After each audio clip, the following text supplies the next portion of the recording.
จางไปแล้วนะก็คงจะ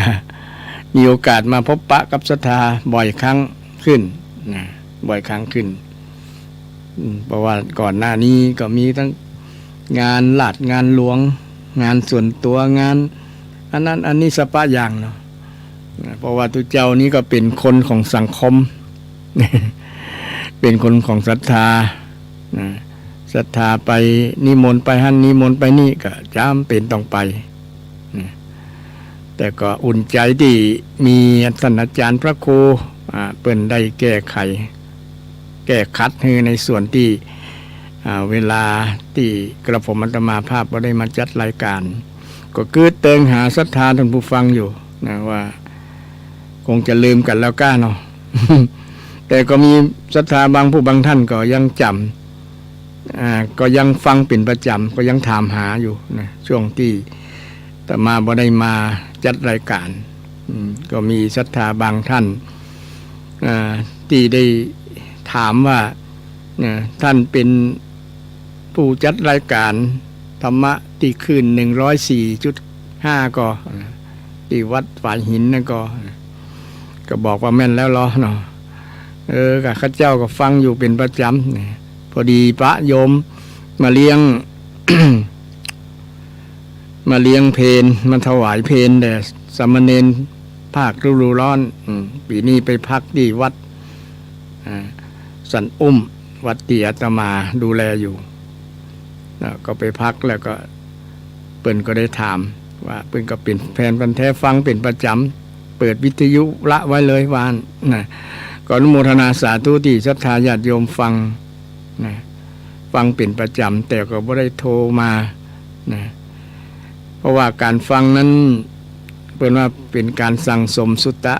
นะการฟังโดยเฉพาะฟังธรรมคำสอนของพระสัมมาสัมพุทธเจ้าเป็นมงคลชีวิตนะเป็นมงคลชีวิตนะเป็นสิ่งที่ดีงามเกิดขึ้นครับชีวิตของเรานะคนที่เป็นบัณฑิตก็มาจากการฟังนั่นเองนะคนที่นะบรรลุก็มาจากการฟังบรรลุธรรมนะบรรลุธรรมนะอย่างลูกศิษย์ลูกหาฟังครูบาอาจารย์นะฟังถึงแม้ว่าจะเป็นวิชาการก็ตามแต่ก็ได้ความรู้ความเข้าใจนะโดยเฉพาะมีสมาธิในการฟังว่าเป็นอู้เรื่องอะไรยังประมาณนั้นก็จะได้ประโยชน์ก็คือได้ความรู้นะแต่ การฟังทางธรรมทางพุทธศาสนานั้นเป็นกรณีพิเศษคือได้อานิสงส์ได้ประโยชน์จากการฟังได้ฟังสิ่งใหม่ได้ฟังสิ่งที่เราบ่เคยฟังหรือว่าได้ฟัง เคยฟังแล้วก็ทำให้เข้าใจนั้นลืมความหลังสิ่งที่เราฟังแล้วก็จะทำให้แน่นขึ้นเพราะว่า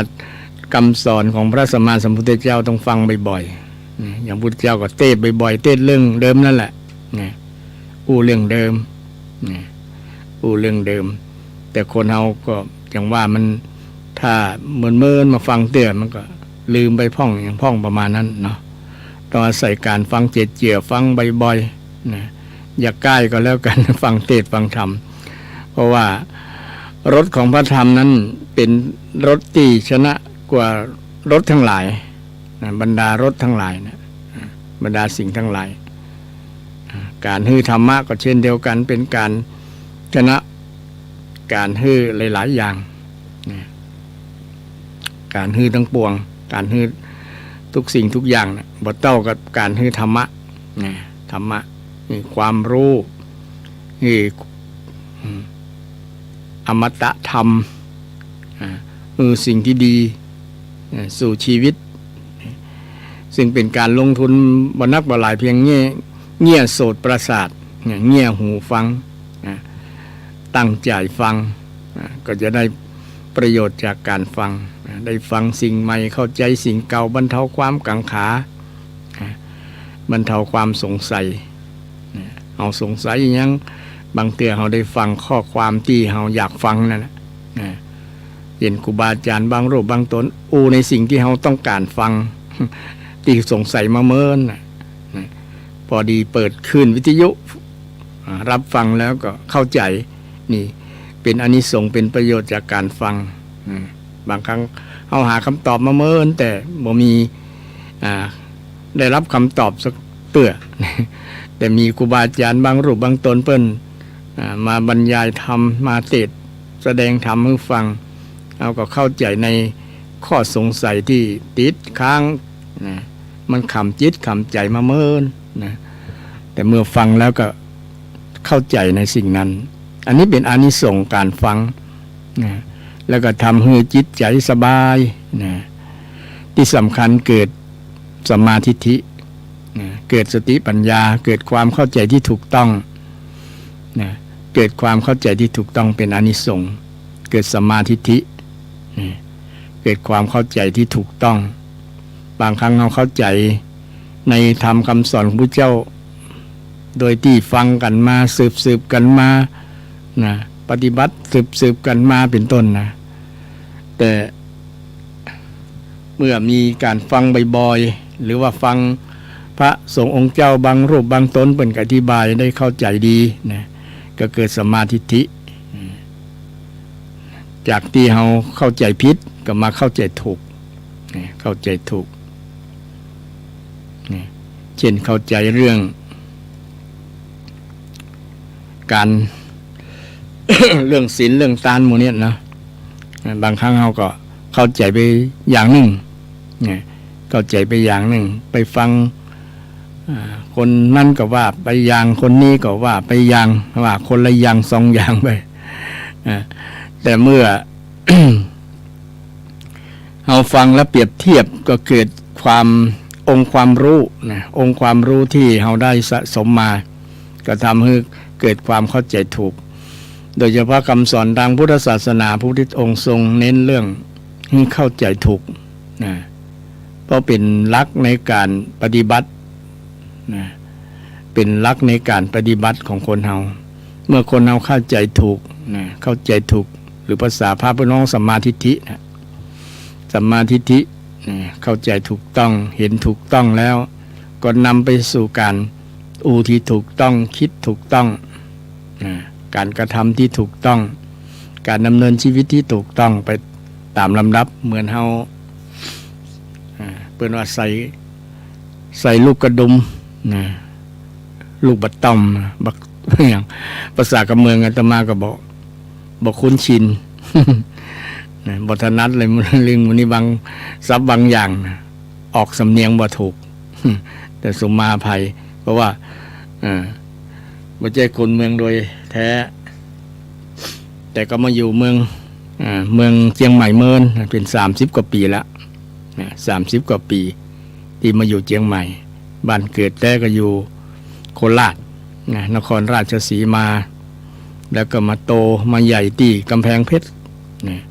เมื่อบวชเรียนแล้วก็มาอยู่ที่เชียงไฮ้3-4 ปีแล้วก็มาอยู่เชียงใหม่30กว่าปี30กว่าปีก็เดี๋ยวนี้ก็เป็นคนเชียงใหม่โดย 100% แล้ว หมายความว่าในทะเบียนบ้านย้ายมาอยู่ที่วัดชื่อมาอยู่ที่ทะเบียนวัดทะเบียนบ้านทะเบียนวัดทะเบียนบ้านแล้วก็เป็นเจ้าของวัดโดย 100% เพราะว่าเป็นเจ้าของทะเบียนเป็นหัวหน้าทะเบียนราษฎร์ทะเบียนบ้านเนี่ยก็เลยได้ด้านกฎหมายนิตินัยกฎหมายเนี่ยก็เป็นคนเชียงใหม่ 100% แล้วแต่กำอูยังบ่ถึง 100% เด้อ ยังเป็นห้องว่ายังปลาแรดพ่องยังจะลืมจะกึมเลยเนาะ ก็มีพจน์ออกมาเป็นบางเตื้อก็อันนี้ก็เป็นธรรมดานะเพราะว่าเราใหญ่มาแล้วมาอยู่แต่ถ้าเป็นละอ่อนนี่ก็คงบ่มีปัญหาในการออกเสียงสำเนียง นะเวลาสำเนียงสอภาษากิริยาสอตระกูลนะสำเนียงสอภาษาหมายถึงว่าภาษาบ้านถิ่นบ้านเกิดอยู่ที่ไหนก็จะบ่งบอกคือฮู้จากการอู้กันจานะมันจึงประแลดออกมาได้เนาะเป็นคนอีสานก็เป็นคนไทยก็เป็นคนใต้ก็เนี่ยสำเนียงมันจึงต่างๆกันน้อยนะจะอู้ภาษากลางก็เช่นเดียวกันนะมันก็ต้องมีสำเนียงแต่ละภาคละภาคปนอยู่นะปนอยู่อันนี้ก็เช่นเดียวกัน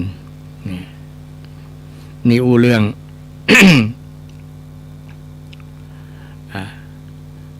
การเห็นที่ถูกต้องการเข้าใจที่ถูกต้องเป็นอานิสงส์ของการฟังเทศน์ฟังธรรมกาเลนะธรรมัสสวนังเอตมังคารมุตตมังซึ่งเป็น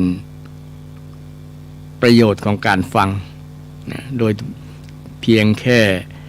เปิดขึ้นวิทยุหรือว่าดูสื่อต่างๆเดี๋ยวนี้มีสื่อนักหลายเนาะดูในโทรศัพท์มือถือใน TikTok ในเฟซในYouTube สปะสื่อที่สามารถรับชมรับฟังได้เห็นทั้งหน้าได้ยินทั้งเสียงก็เอื้อต่อการที่จะศึกษาโดยเฉพาะศึกษาเรื่องพระธรรมคำสอนง่ายๆนะบางที่บางแห่ง เป็นบทสะดวกในการฟังเพราะว่าคลื่นวิทยุนี่มันก็ไปมีขอบเขตจำกัดนะอยู่ที่ลับๆบางดอยบางก็อย่างที่มันรับคลื่นบ่ได้ก็อาจจะบ่ชัดเจนฉะนั้นศรัทธาติฟังแล้วก็ได้ยินชัดเจนก็รายงานมาตัวก็ได้เนอะว่าฟังอยู่ที่ไหนทางรายการก็จะอนุโมทนาสาธุขอบคุณที่รายงานเกี่ยวกับการรับฟังคลื่น 104.5 เมกะเฮิรตซ์มันดังไปถึงไหนชัดเจนก็ฟังแล้วเป็นจะได้พ่องรายงานผลคือตัวจะขอบคุณนักๆหลายๆที่ศรัทธาได้รายงานเกี่ยวกับการรับฟังทางสถานีก็จะขอบคุณโดยเฉพาะรายการธรรมะเพื่อสืบสานและเพิ่มแรงบันดาลใจจากวัดชัยสถานวัดป่าเสาน้อยซึ่งมีผู้จัดรายการก็มีท่านอาจารย์พระครูประภัสชัยคุณเจ้าคณะตำบลจันทบุรีเขต 2เจ้าวาดวัดชัยสถานป่าเสาน้อยพร้อมกับผมอาตมาภาพพระครูสิริอมราภิรัตน์วัดอมรารามสันอุ้มวัดสันอุ้มเพิ่งมี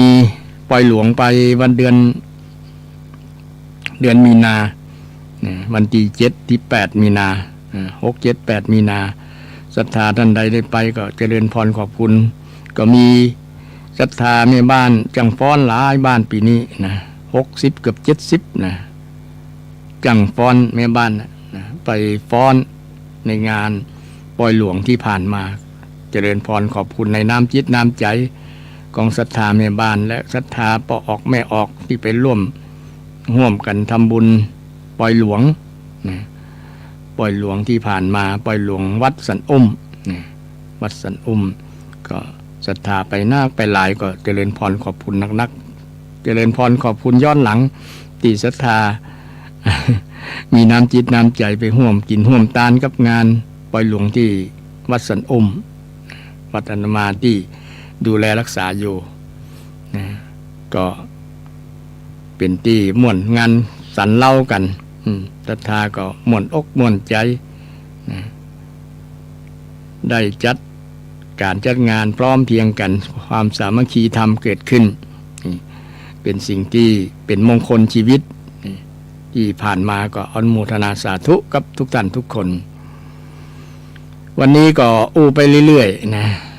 อู้ไปเรื่อยๆยังคิดบอกว่าจะอู้เรื่องหยัง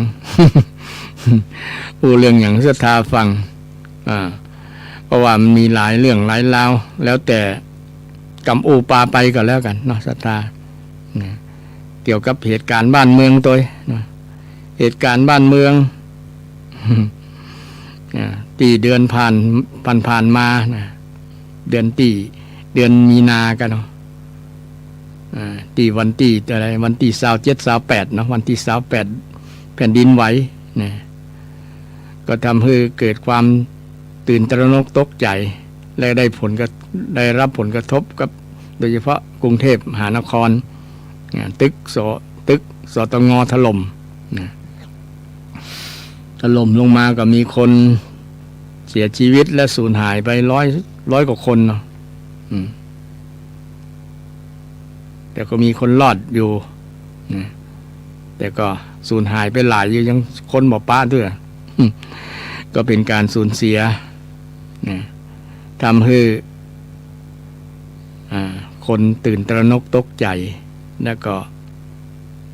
หวาดระแวงเกี่ยวกับเรื่องแผ่นดินไหวเพราะโดยเฉพาะตึกที่สูงนะเพราะว่าจะเป็นอย่างก็เปิดห้องตึกที่เปิ้นซื้อกันเป็นห้องนะมีรอยร้าวรอยแตกแยกบางที่บางแห่งนะตึกสูงก็ทำให้เกิดความไม่มั่นใจนะเกิดความบั่นระแวงกลัวมันจะพังถล่มทลายมาแห่งก็ทำให้บางตึกเปิ้นประกาศบอกให้คนอาศัยอยู่เพราะว่ามันบ่แน่ใจนะเป็นผลกระทบทางด้านธุรกิจเรื่องนี้ตัวนะตึกคอนโดบางที่บางแห่งเนาะอย่างเชียงใหม่เขาก็มีตึกบางตึกเนาะบขสงวนนามออกชื่อกันแล้วกันเพราะว่าจะเป็นผลกระทบเปิ้นเนาะก็มีรอยร้าวรอยอย่างก็สร้างความหวั่นหวาดระแวงแล้วก็ถึงแม้ว่าคนบ่ได้รับผลกระทบ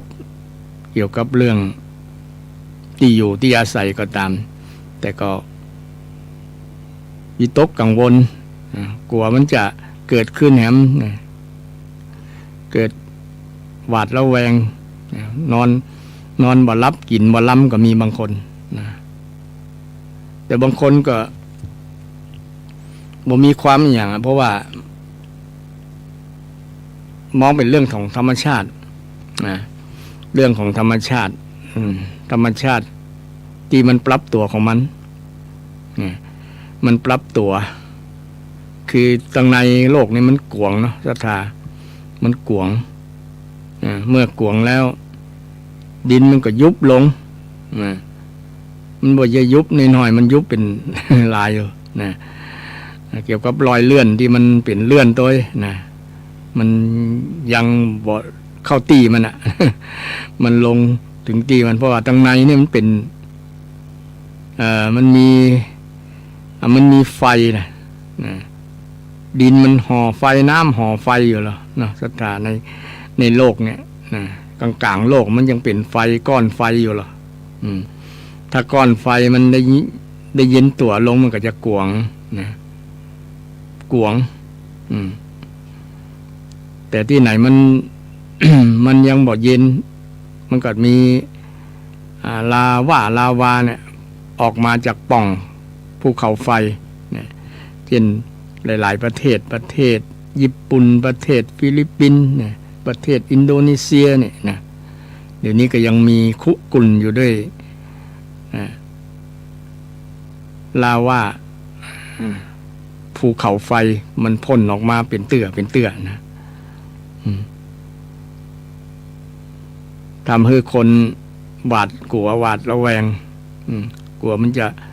เกิดสึนามิก็เกิดอย่างกันเวลามีแผ่นดินไหวแล้วมันก็มาตามธรรมชาติเพราะวันดินมันยุบแล้วน้ำก็ไหลลงมาแล้วก็ปะทะกันแล้วก็เกิดคลื่นเนาะคลื่นไหลซัดขึ้นมาตรงบนแหมนะมันยุบไปตรงตัดตีมันยุบเนาะมันไหลลงแล้วก็วูบลงแล้วก็ปิกคืนมาแหมปิกคืนน้ำปิกคืนมานักกว่าเก่า เหมือนกับน้ำในกะละมังนะเวลามันฟะมันอย่างนั้นนะเวลามันโดนอย่างกระทบกระเทือนลงก็จะเป็นคลื่นเหมือนกันวันนี้เรื่องคลื่น เรื่องคลื่นเรื่องความเคลื่อนไหวแต่บางคนก็บ่มีความหวั่นไหวอย่างมั่นคงใน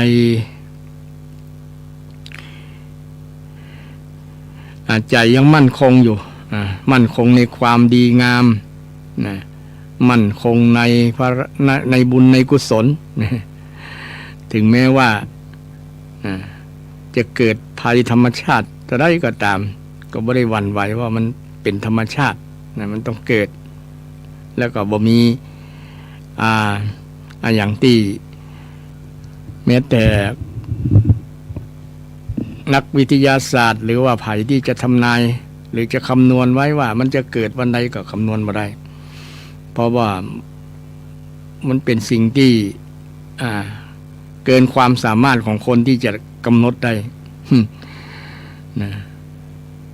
อย่างอื่นหลายๆอย่างที่มนุษย์สามารถคาดคะเนคำนวณได้ว่ามันจะเกิดเช่นเกิดจันทรุปราคา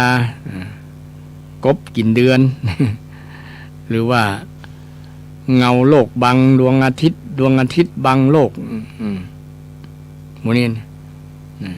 สุริยุปราคาเพิ่นก็สามารถที่จะคำนวณได้แต่แผ่นดินไหวเนี่ยบ่มีไผคำนวณได้แต่ก็มีบางคนเนี่ยทำนาย มีหมอบางคนทำนายไว้ว่าจะเกิดมันมาเกิดแต่ก็เลยเชื่อกันใหญ่เลย ว่าคนนี้มีญาณรู้มีญาณรู้มีคนบอกก็ทำให้คนนั้นหันไปเชื่อเรื่องความทำนายทายทักทำนายทายทักหมู่นี้ก็มองในแง่ที่ว่าเป็นผลกระทบก็จะเป็นผลกระทบเกี่ยวกับคนที่บ่มีความมั่นคงในจิตในใจบ่มีความมั่นคงในคุณงามความดีก็อย่าหวั่นไหวนะบ่เป็นอันทำมาหากินบ่เป็นอย่างละเพราะว่ากลัวอย่างเดียวกลัวมันจะเกิดทำให้คนวิตกกังวลหวาดระแวงตระหนกตกใจทำให้เกิดผลเสียต่อสภาพจิตใจของคนโดยเฉพาะคนที่มีจิตใจบ่มั่นคงอ่อนแอนี่นะทำให้หวั่นไหวได้แต่สำหรับคนที่มั่นคงโดยเฉพาะมั่นคงในพระรัตนตรัยมั่นคงในคำสอนของพระสัมมาสัมพุทธเจ้าแล้วเนี่ยคนนั้นก็จะบ่หวั่นไหวอย่างเพราะว่าเป็นเรื่องมองเป็นเรื่องของธรรมชาติแต่ก็บ่ได้ประมาทนะก็บ่ได้ประมาทเพราะว่าพระพุทธองค์ได้สอนให้คนบ่ประมาทอยู่แล้วนะบ่ประมาทแต่ให้ความสำคัญเรื่องปัจจุบันบอกให้ความสำคัญเรื่องอนาคตเพราะว่าอนาคตนี่มันยังบอกเกิดด้วยนะบอกต้องไปหวานวิตกอะไรอย่างว่ามันจะเกิด นะขอให้อยู่ในปัจจุบันให้มีความสุขนะทำปัจจุบันให้ดีอนาคตก็จะเกิดดีขึ้นเองนะดีขึ้นเองนะเรื่องแผ่นดินไหวนี่ก็อาตมาก็ชอบกับผมอาตมาภาพก็สังเกตดูว่ามัน10 ปีจะมีเตื้อนะ10 ปีเคยบันทึกไว้นะ10 ปีนะ9 หรือ 10 ปีประมาณเนี้ยนะหลังจากนี้ไปมันเกิดปี68ก็ปุ่นละนะ78ปุ่นละนะ78 79 78หรือว่า77นี่ประมาณนั้นแต่มันจะเกิดแฮมเนาะ10 ปีนะมันได้จดบันทึกสถิติไว้นะมันจะห่างกันประมาณนะปีก่อนปูนที่จะจำได้ที่เกิดในเมืองไทยเนาะท ที่ศูนย์กลางอยู่ที่ตำบลอำเภอแม่ลาวที่มีผลกระทบอันวัดร้องคุณมีชัดมีอย่างฮักกันประมาณนั้นคอพระเจ้าก็ฮักแถวอำเภอแม่ลาวเชียงรายซึ่งเกิดปี57แต่มา68เนี่ย11 ปีเนาะ11 ปีเข้า68ก็เกิดขึ้นการเกิดแผ่นดินไหวแต่ละครั้งก็ทำให้เกิดความสูญเสียโดยเฉพาะประเทศเพื่อนบ้านประเทศพม่าก็มีทั้งศรัทธาญาติโยมพระสงฆ์องค์เจ้านะก็มรณภาพหลายนะพระองค์พระสงฆ์ก็กำลังสอบ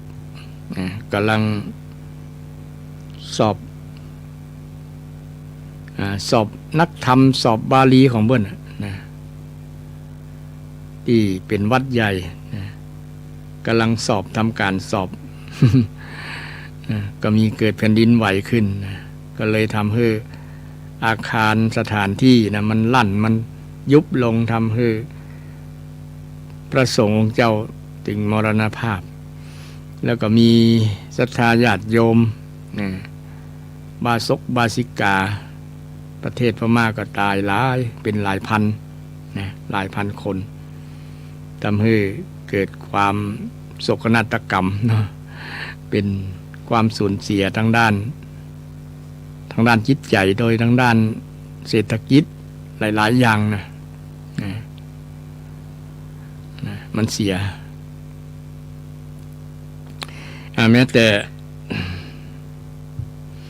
ประเทศไทยของเราก็เกิดความสูญเสียที่ตึกถล่มซึ่งมันก็จี้หันหลายอย่างหลายอันโดยเฉพาะเรื่องการทุจริตคอร์รัปชันตัวนะมองในแง่เรื่องทุจริตคอร์รัปชันเกี่ยวกับโครงสร้างมีคำถามว่าตึกอื่นๆเปิ้นใหญ่กว่านั้นก็ยังมีเก่ากว่านั้นก็ยังหลายเปิ้นเป็นได้บ่ถล่มอันนี้ตึกเนี่ยเป็นได้ถล่ม ตึกอยู่ข้างๆนั้นก็บ่เห็นถล่มหยังนี่ตึกนี้ใหม่ก็ดังกำลังตรวจกันว่ามันผิดพลาดใดนะเป็นกับวิศวกรออกแบบหรือว่าเป็นเพราะคอร์รัปชันเรื่องงบในการทำเลยทำให้ด้านวัดอุปกรณ์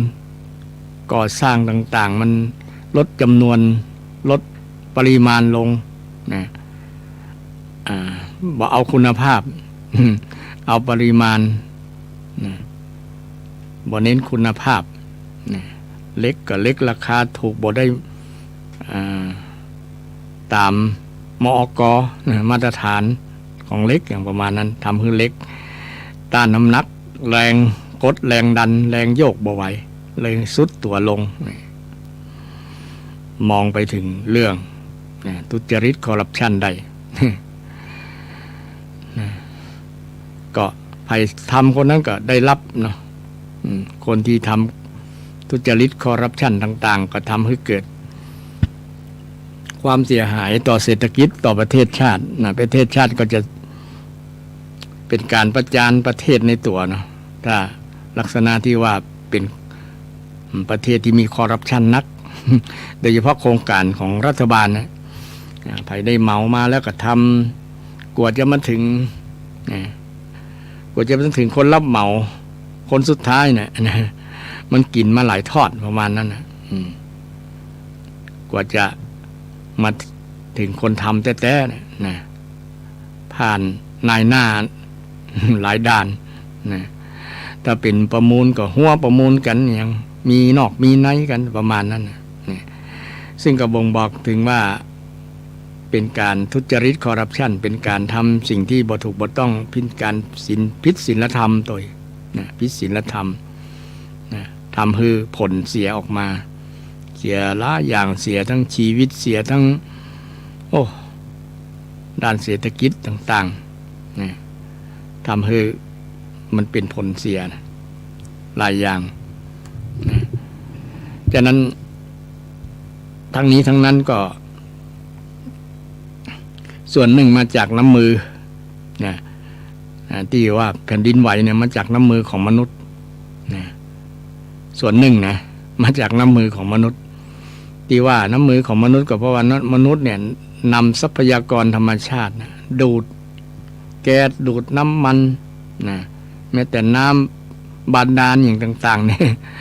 ดูดมาทั้งในดูดออกมามันทั้งในกับกวงไหมครับท่านผู้ฟังศรัทธาท่านผู้ฟังทั้งหลายตั้งในมันก็กวงมันก็ยุบลงอย่างประเทศพม่าเนี่ยเพิ่นมีดูดแร่ดูดอย่างต่างๆเนาะมันก็ทำให้ตั้งลุ่มมันกวงนะตั้งลุ่มมันกวงอย่างประเทศจีนเนี่ยเพิ่นเจาะนั่นเจาะนี่เจาะอุโมงค์เนี่ยอุโมงค์ก็ลั่น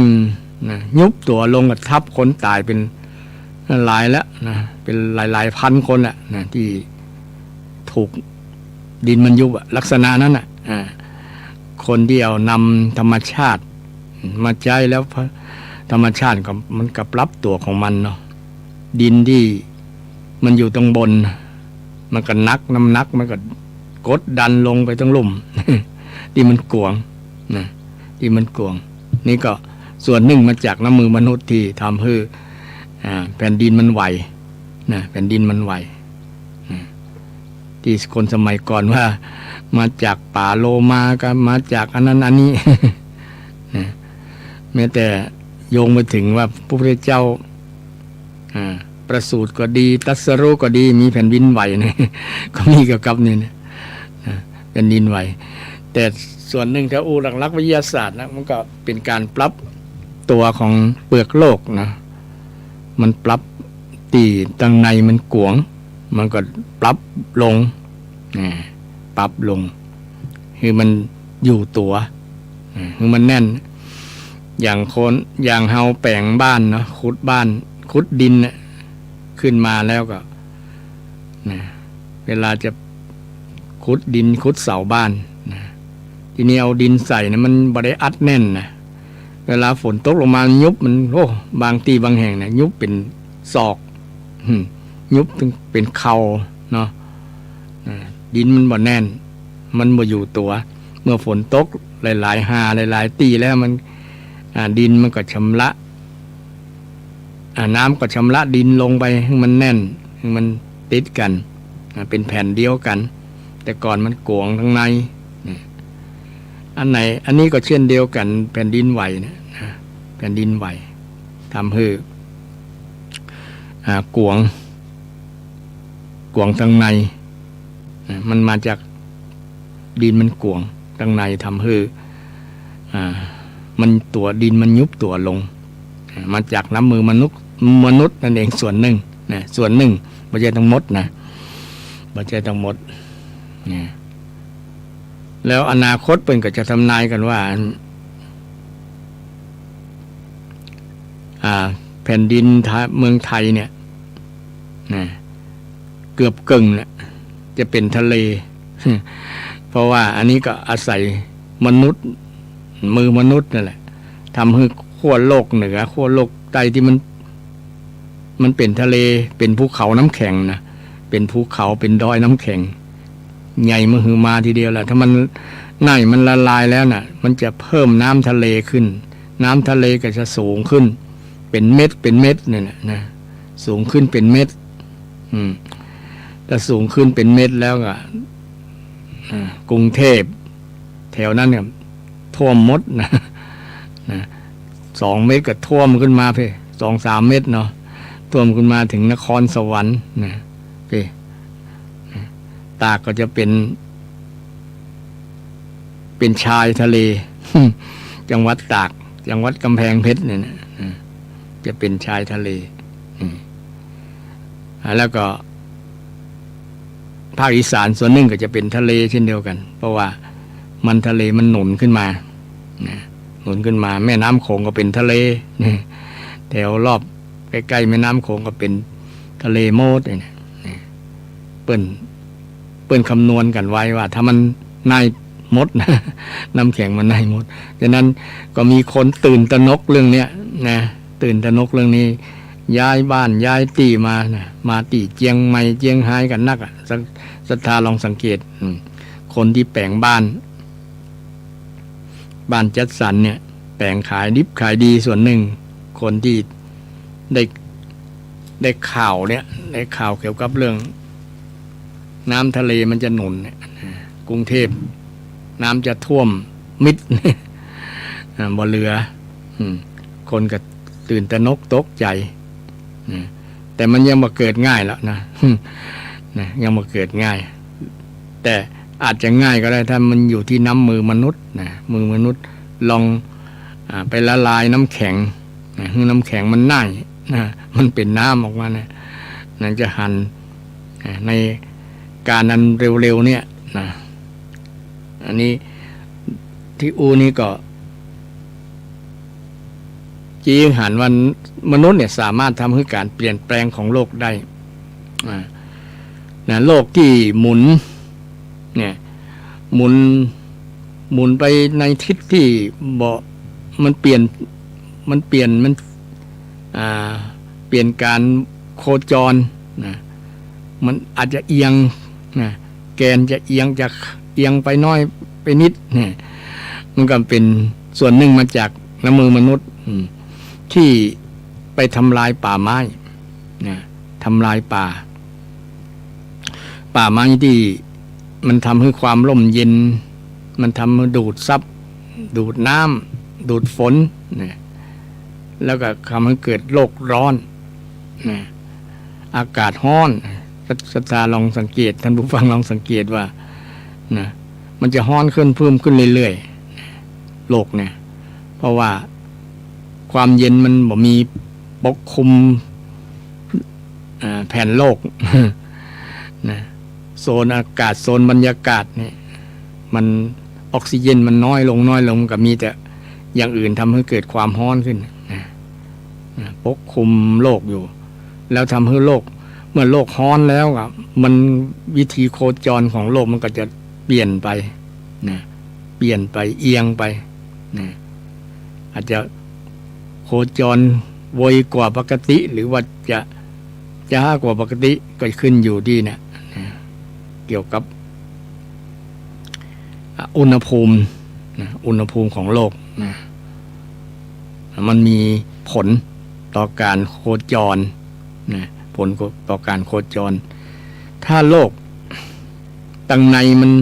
เย็นแล้วก็จะมีผลเช่นเดียวกันนะมีผลเช่นเดียวกันที่ตั้งในมันเป็นไฟอยู่นะแต่ก่อนก็บอกว่าโลกนี่มันตั้งในมันเป็นไฟเป็นก้อนไฟใหญ่ทีเดียวแหละอยู่ในใจกลางโลกนะแต่มันหนาหลายกิโลอยู่ก็ถ้า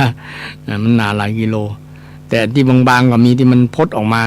เป็นภูเขาไฟเนี่ยเนาะมันเป็นป่องเป็นช่องคือลาวาไฟที่มันยังเป็นก้อนเป็นยังบ่มอดนะมันพ่นออกมาทางป่องภูเขาไฟนี่ทำให้เราได้หันว่าธรรมชาติมันเป็นนะของโลกนะโลกนี้ เป็นว่ามันเป็นธรรมชาติที่แตกสลายมันแปลตามนั้นนะภาษาบาลีนะแตกสลายชื่อว่าโลกสิ่งที่แตกสลายชื่อว่าโลกมันจะแตกสักวันที่ว่าโลกแตกเนาะแต่มันยังบ่เกิดขึ้นวันสองวันนี่หรอก แต่ถ้าอยากจะเร่งมันไวก็อยู่ที่น้ำมือมนุษย์นะมันอาจจะเปลี่ยนวิถีวงจรโคจรนะมันอาจจะวิ่งไปจนกับ ดาวดวงอื่นนะดาวดวงอื่นที่อยู่ใกล้ๆนะดาวดวงอื่นที่อยู่ใกล้ๆนะมันก็จะแตกแน่นอนเพราะมันมาจนกันแล้วหรอ แต่ก็เป็นเรื่องต้องอาศัยการเวลานะแต่ก็มีโอกาสนะแต่ละดาวดวงมันก็อยู่ห่างกันอยู่แต่ว่ามันก็ถ้าเอาไปเปลี่ยนวิถีชีวิต วิถีวงจรของโลกนะมันก็จะหมุนไปที่บ่มีทิศทางเหมือนเดิมไปตามอุณหภูมิตามธรรมชาติที่มันเกิดขึ้นขณะนั้นวันนี้ก็อู้เรื่อง ไฟ ภัยธรรมชาตินี่ก็ศรัทธาฟังว่าบางคนก็มีความวิตกกังวลนะมันจะเกิดขึ้นเมื่อใดนะก็บอกมีความบ่สบายจิตบ่สบายใจวิตกกังวลเกิดขึ้นนะแล้วจะมีท่าทีจะได้นะบางคนบอกมีกำลังใจจะทำการทำงานเดี๋ยวน้อยโลกก็จะแตกละอย่างประมาณนั้นมีแต่ภัยหมดมีกำลังจิตกำลังใจในการต่อสู้ทำงานเลยก็จะ คำแนะนำกับท่านที่มีความคิดจะเพื่อที่จะ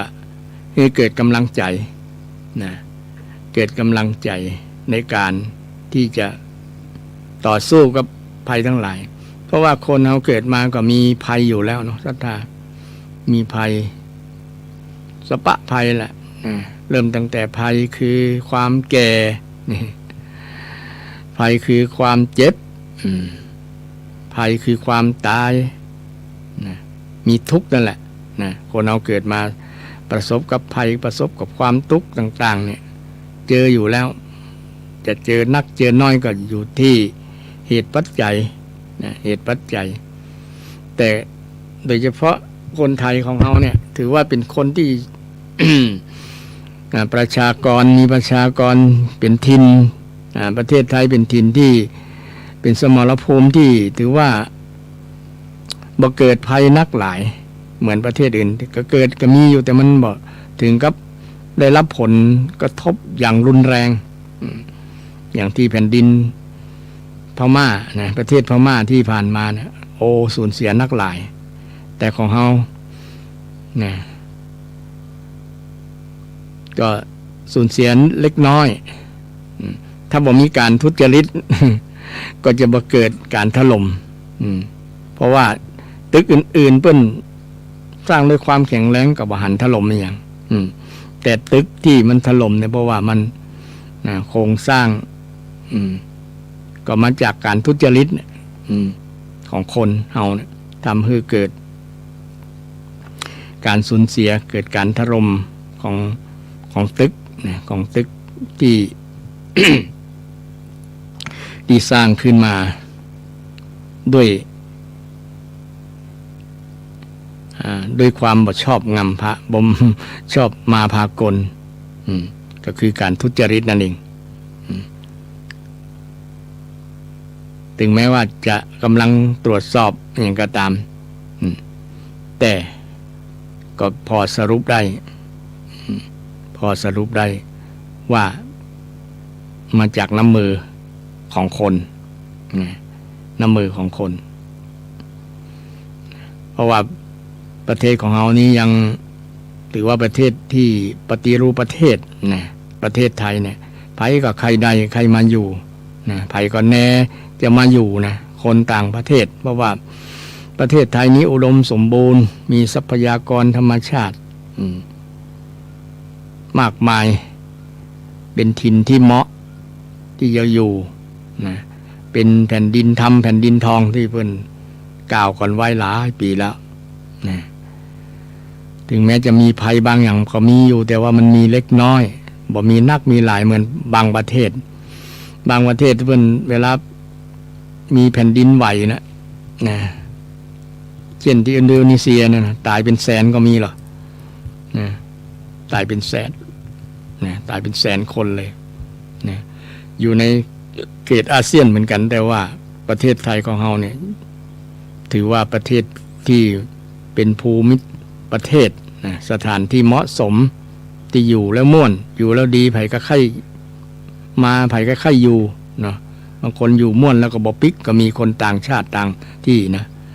อยู่แล้วม่วนคนก็มีน้ำใสอัธยาศัยดีมีธรรมะธรรมโมนะอาหารการกินก็ล้ำนะหงยาก็นักเวลาเจ็บเป็นเอ็นโอนก็ใกล้สะดวกหมอก็ถูกต้อยทำมาหากินก็สบายนะในน้ำมีปลาในนามีข้าวอุดมสมบูรณ์ฤดูกาลฝนแรงก็มีพ่องแต่ส่วนน้อย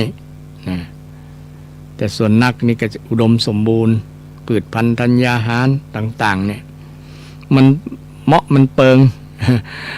มันเป็นประเทศที่ดีอ่ะนะเป็นประเทศที่ดีนะเป็นห้องว่าปฏิรูปประเทศะนะปฏิรูปประเทศที่เหมาะที่น่าอยู่นะน่าอยู่ฉะนั้นก็ถือว่าเป็นมงคลชีวิตนะศรัทธาท่านผู้ฟังเราอยู่ประเทศไทยเนี่ยก็ควรภาคภูมิใจถึงแม้ว่าจะมีเปรตมีภัยอย่างต่างๆก็ขอให้เปรียบเทียบกับประเทศอื่นเถอะนะประเทศอื่นยังใครมาอยู่ประเทศของเราเนี่ยยังอยากได้ประเทศของเราตัวนะแต่ก็ได้มีบารมีทางพระเจ้าฟ้ามหากษัตริย์ที่เปิ้นปกครองบ่ฮือตกเป็นเมืองขึ้นของไผนะก็ควรภาคภูมิใจนะที่เราเป็นประเทศเอกราชนะที่พระมหากษัตริย์ทุกพระองค์ได้ดูแลรักษามาจนถึงยุคของเฮานี้ซึ่งก็เป็นสิ่งที่น่าภาคภูมิใจนะและที่สำคัญเฮาได้อยู่เมืองที่พุทธศาสนา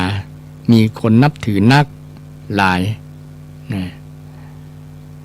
เป็นผู้คู่ที่นับถือนักหลายในอาเซียนนี่ก็ถือว่าเป็นอันดับหนึ่ง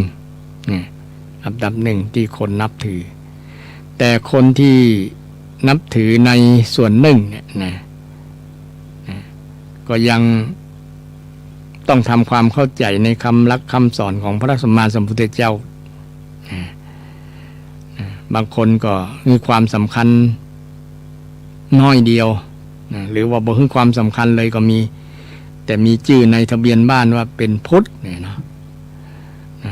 คนที่เป็นชาวพุทธก็ต้องเรียนรู้เรื่องหลักธรรมคำสอนของพระสัมพุทธเจ้าเพื่อให้เข้าใจเกิดสัมมาทิฏฐิอย่างที่ได้กล่าวมาเกิดสัมมาทิฏฐินะสัมมาทิฏฐิโดยเฉพาะเกิดความเข้าใจความจริงนะความจริงเป็นคำว่าสัจจะเนาะสัจธรรมอริยสัจเนี่ยเข้าใจความจริงเข้าใจอริยสัจเนี่ยชาวพุทธต้องเข้าใจอริยสัจอริยสัจทุกข์สมุทัยนิโรธมรรคเนี่ยเข้าใจในหลักความจริงหลักความจริง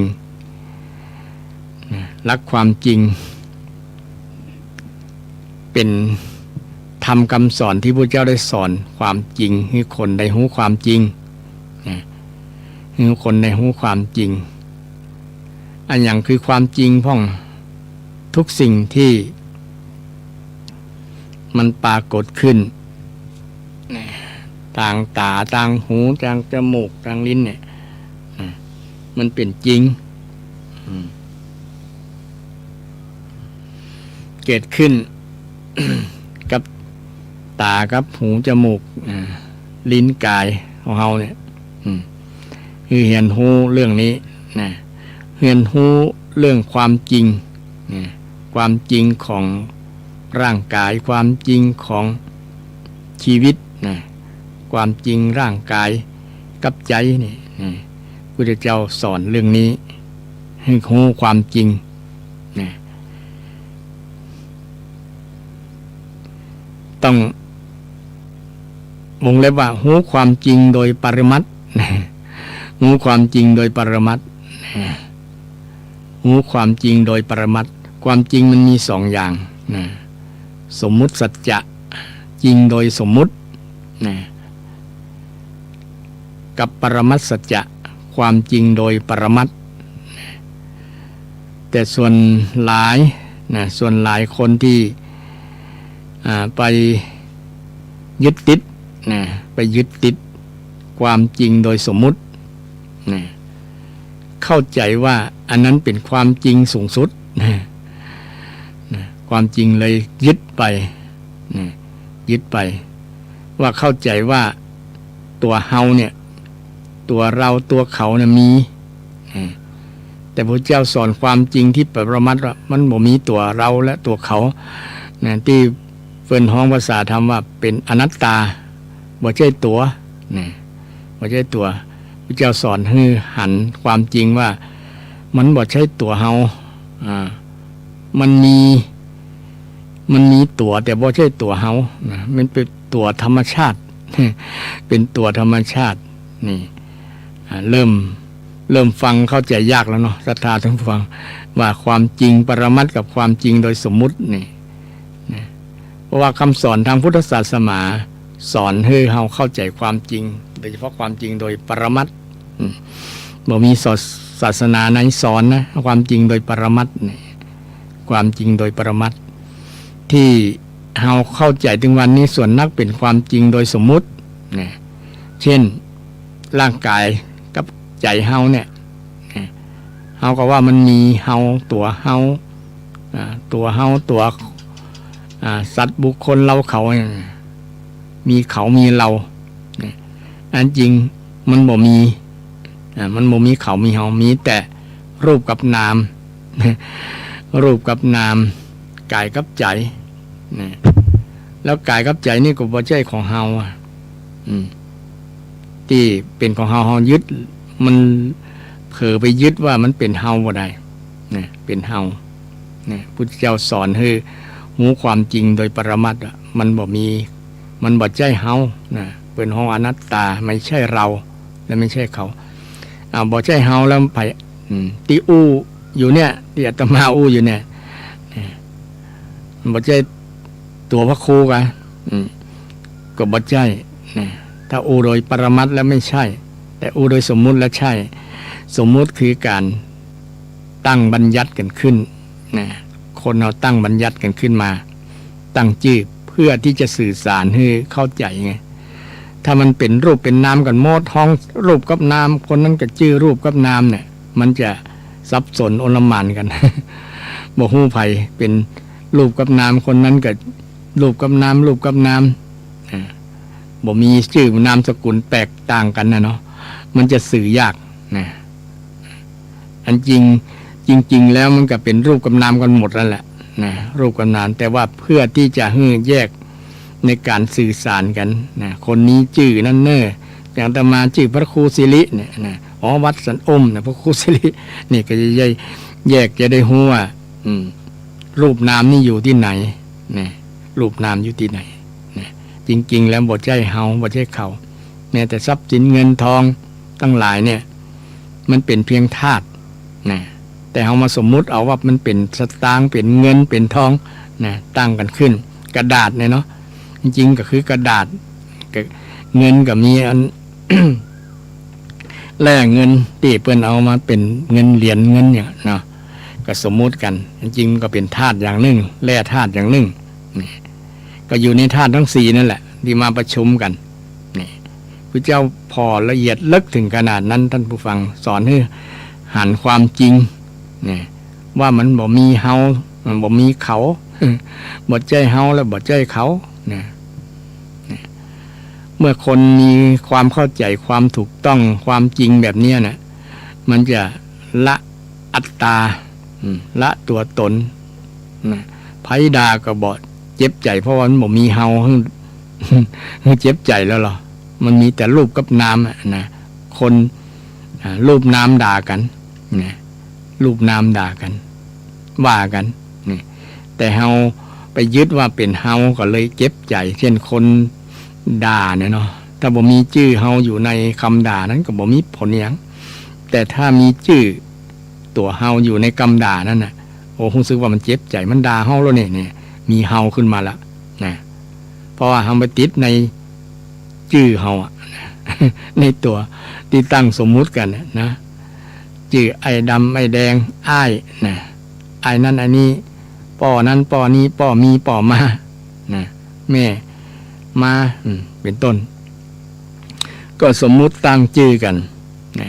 จริงๆแล้วปรมัตถ์แล้วนะโดยปรมัตถ์โดยที่สุดแล้วนะมันมีเพียงแต่ธรรมชาตินะธรรมะเนี่ยคำสอนพระเจ้านี่สุดยอดนะศรัทธานะเป็นอนัตตาไม่ใช่เราและไม่ใช่เขานี่สอนให้รู้ความจริงนะมันเมื่อรู้ความจริงแล้วมันก็จะละพวกอัตตาตัวตนลัทธิมานะนะละทั้งหลายอย่างนะแต่ก่อนคิดว่าเฮาใหญ่นะเฮาเป็นเจ้าพ่อเฮารวยเฮาอย่างนั้นอันจริง หมู่นี้เขาก็ไปยึดติดมัน ไปยึดติดมันแล้วทำให้เราหลงในสมมุติหลงในสมมุติหลงในสมมุติจริงที่ว่ามันเป็นอนัตตาเนี่ยเขาสามารถแยกแยะได้เพราะว่าตัวตนที่มันเป็นกลุ่มเป็นก้อนมาประชุมกันเนี่ยเราเลยทำให้เรายึดติดมันเนาะว่าเป็นตัวเป็นกลุ่มเป็นก้อนนะจริงมันมาจากการปรุงแต่งมาจากเหตุปัจจัยมาจากเหตุปัจจัยขอสุมาภัยที่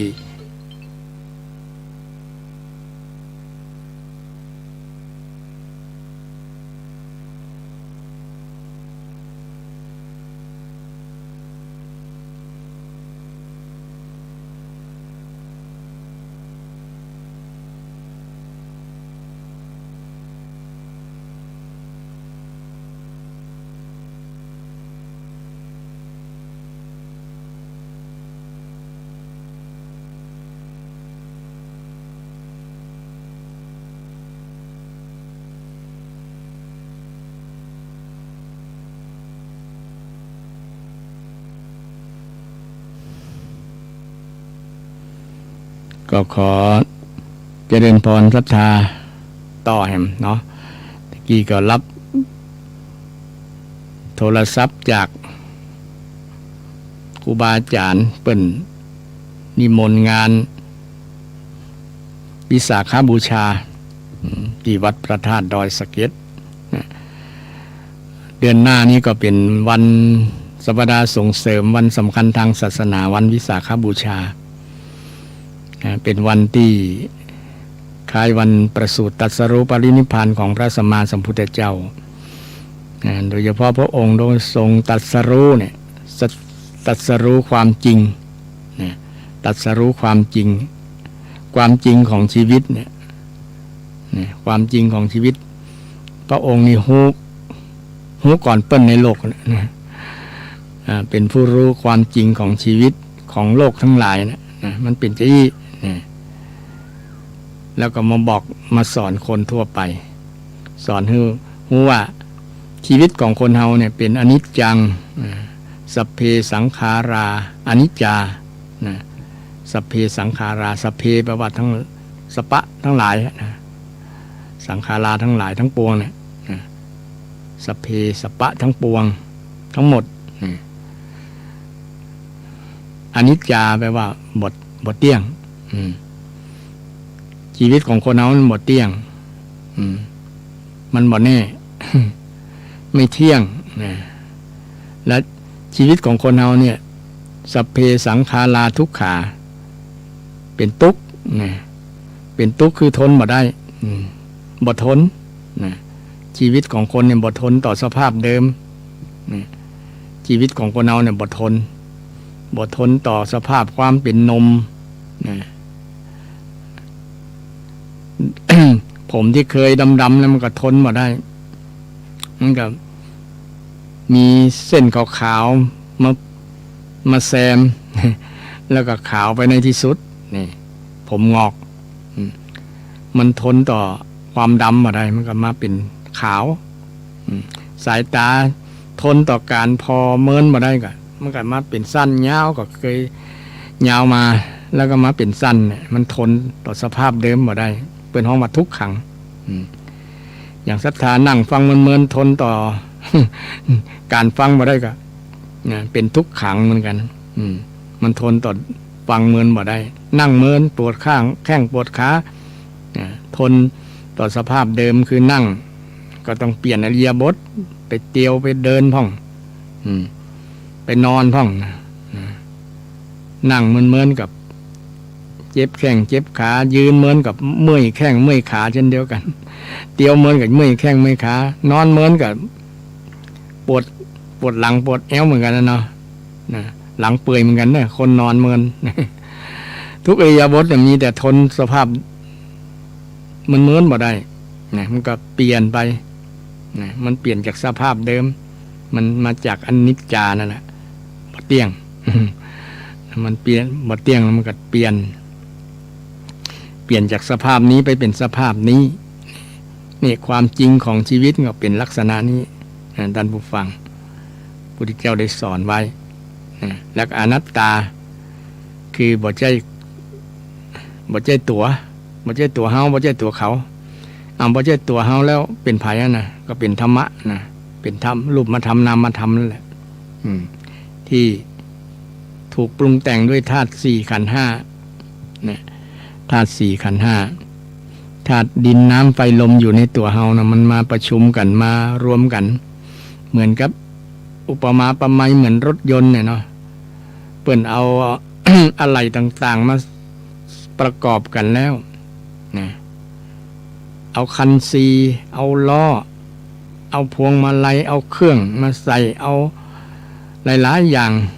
อะไรแต่ละมาใส่ไว้ห้องว่าเป็นรถนะถ้าถอดออกทีละชิ้นละชิ้นก็ห้องว่าอะไรนั่นก็ศรัทธาคนเฮาก็เหมือนกันเอาตาแกนตาออกเอาแขนออกเอาหูออก เอาอวัยวะทั้งหลาย32ประการนะออกเป็นก็ห้องว่าอวัยวะบ่ห้องว่าคนน่ะถอดทีละชิ้นละชิ้นเหมือนถอดอะไหล่รถยนต์ ออกมันก็เป็นเปลี่ยนสภาพเปลี่ยนชื่อแล้วเนาะแต่ก่อนชื่อรถยนต์ถอดออกมาเช่นเวลารถมันจนกันมันแหลวนะเพิ่นก็เอาอะไหล่ที่มันพอใจได้ถอดออกหมดก็เป็นชิ้นอะไหล่เป็นเศษเล็กความเป็นรถยนต์บ่มีละคนเฮาก็เหมือนกันถ้าร่างกายอยู่บ่ได้นะเช่นได้รับอุบัติเหตุนะอย่างเปิ้นตึกถล่มเนี่ยไปหนีบคนจนนะแบนแต่นะเป็นแหลวหมดนะบ่เหลือสักชิ้นเลยเพราะว่าปูนมันบีบมันหนีบจนแหลวเนาะจนจำบ่ได้นะจนบ่เหลือนะมันติดไปกับปูนก็มีนี่จะห้องว่าเป็นคนมาได้ละนะห้องว่าเป็นผีเป็นผีก็ได้มัน นะบ่หันแล้วนะว่าร่างไผเป็นร่างไผนี่แยกเป็นห้องว่าแยกรูปนามนะแยกรูปแยกนามออกนะแยกกายครับแยกร่างกายออกเป็นชิ้นเป็นอวัยวะทีนี้พระเจ้ายังแยกชิ้นแยกของส่วนของใจด้วยนะแยกส่วนของใจมีสี่ส่วนกันละส่วนของใจเนี่ยแยกได้เช่นเดียวกันพระองค์เป็นผู้แยกธรรมแยกแยะออกเป็นชิ้นให้คนได้หันความจริงร่างกายมันเป็นจะอีนะเป็นอนิจจังทุกขังอนัตตาทุกขังทนสภาพเดิมบ่ได้ที่ว่าเป็นทุกข์นะมันทนสภาพเดิมถ้ามันทนได้ก็บ่เป็นทุกข์เช่นแม่กษัตริย์เช่นคนด่าแล้วทนได้คนนั้นก็บ่เป็นทุกข์มันก็บ่ทุกขังละเพราะว่ามันทนได้นี่แต่สำคัญมันทนบ่ได้มันเลยเป็นทุกข์นั่งเมินถ้าบ่ปวดขาทนได้บ่จมก็บ่เป็นหยังละทนได้มันก็บ่เป็นทุกข์แต่ถ้าทนบ่ได้มันก็เป็นทุกข์ทุกขาอันอย่างที่อยู่ในอิริยาบถเดียวมันเมินเนี่ยส่วนมากจะทนบ่ได้แต่สำหรับ คนที่ปฏิบัติธรรมแล้วนะคนที่ปฏิบัติธรรมเนี่ยจะทนได้ศรัทธามีขันติสูงมีบำเพ็ญ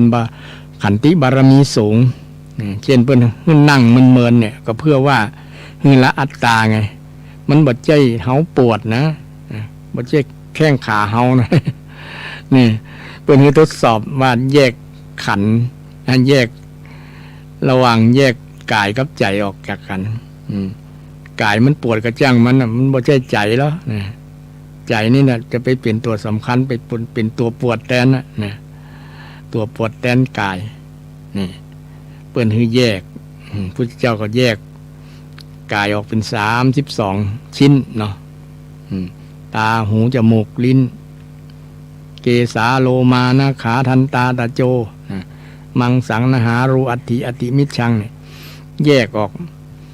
อันนี้อู้เรื่องคำสอนที่พระเจ้าได้สอนให้หันความจริงศรัทธาคนเราถ้ามาหันความจริงกันแล้วเนี่ยจะบ่ได้หลงเข้าใจว่าเฮาตัวเฮาตัวนั้นแต่จริงมันเป็นตัวธรรมะนะเป็นธรรมชาตินะเป็นรูปกับนามเป็นกายกับใจเนี่ยนะกายกับใจที่เฮาท่านทั้งหลายยึดติดว่ามันเป็นตัวเฮากว่าเขานะ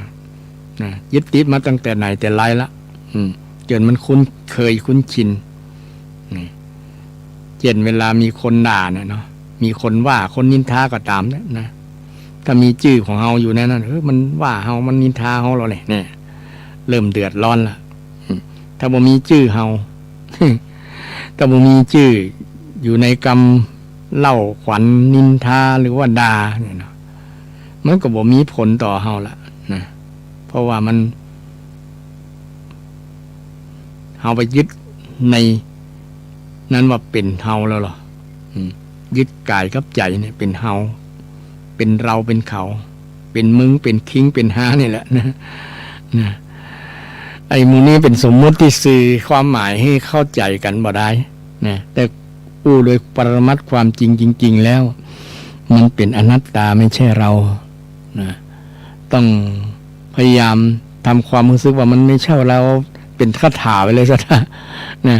คาถาเนี่ยทำให้เราปล่อยวางหลายๆอย่างได้ปล่อยวางความทุกข์ก็ได้เนาะเพราะมันเป็นธรรมะที่จริงเนี่ยที่พระเจ้าได้หันด้วยพระองค์ตรัสรู้เองเนี่ยหันเองหันตอนนี้หันความจริงหันอริยสัจนี่แหละก็ตาหันอริยสัจอันนี้จังทุกขังอนัตตาทุกขังอนัตตาอนัตตาไม่ใช่ตัวนะครูบาอาจารย์และที่พระอัตถกถาจารย์อธิบายว่าที่ว่าไม่ใช่ตัวเป็นอนัตตาเนี่ยเพราะว่ามันบังคับไม่ได้ปฏิเสธอัตตาปฏิเสธตัวตนมันบังคับไม่ได้ปฏิเสธอัตตาแล้วก็บังคับบ่ได้นี่เนาะบังคับอย่างบังคับกายของเฮาบังคับใจของเฮาเนี่ยที่เฮายึดติดว่าเฮานี่แหละมันบังคับว่าอย่าแก่เน้อเนี่ยถ้ามันเป็นตัวเฮาแต่มันต้องบังคับได้เหมือนกับรถเนาะรถเฮาบังคับมันจะเลี้ยวซ้ายเลี้ยวขวาจะวิ่งกี่ความเร็วกี่กิโลเมตรต่อชั่วโมงก็บังคับมันได้เนี่ยบังคับมันได้นี่มันจึงเป็นตัวมันถ้าบังคับลักษณะนี้จะเป็นตัวเฮาแท้ๆล่ะ แต่ที่มันหมดบังคับบ่ได้เนี่ยมันฝืนมันบ่เชื่อฟังเฮามันปฏิเสธเฮาเนี่ยอยากแก่เน้อเนี่ยมันก็ตึงแก่บางคนบ่อยากแก่แต่มันก็แก่บางคนอยากแก่ถึงอยากบ่อยากมันก็แก่อยู่มันเป็นธรรมชาติ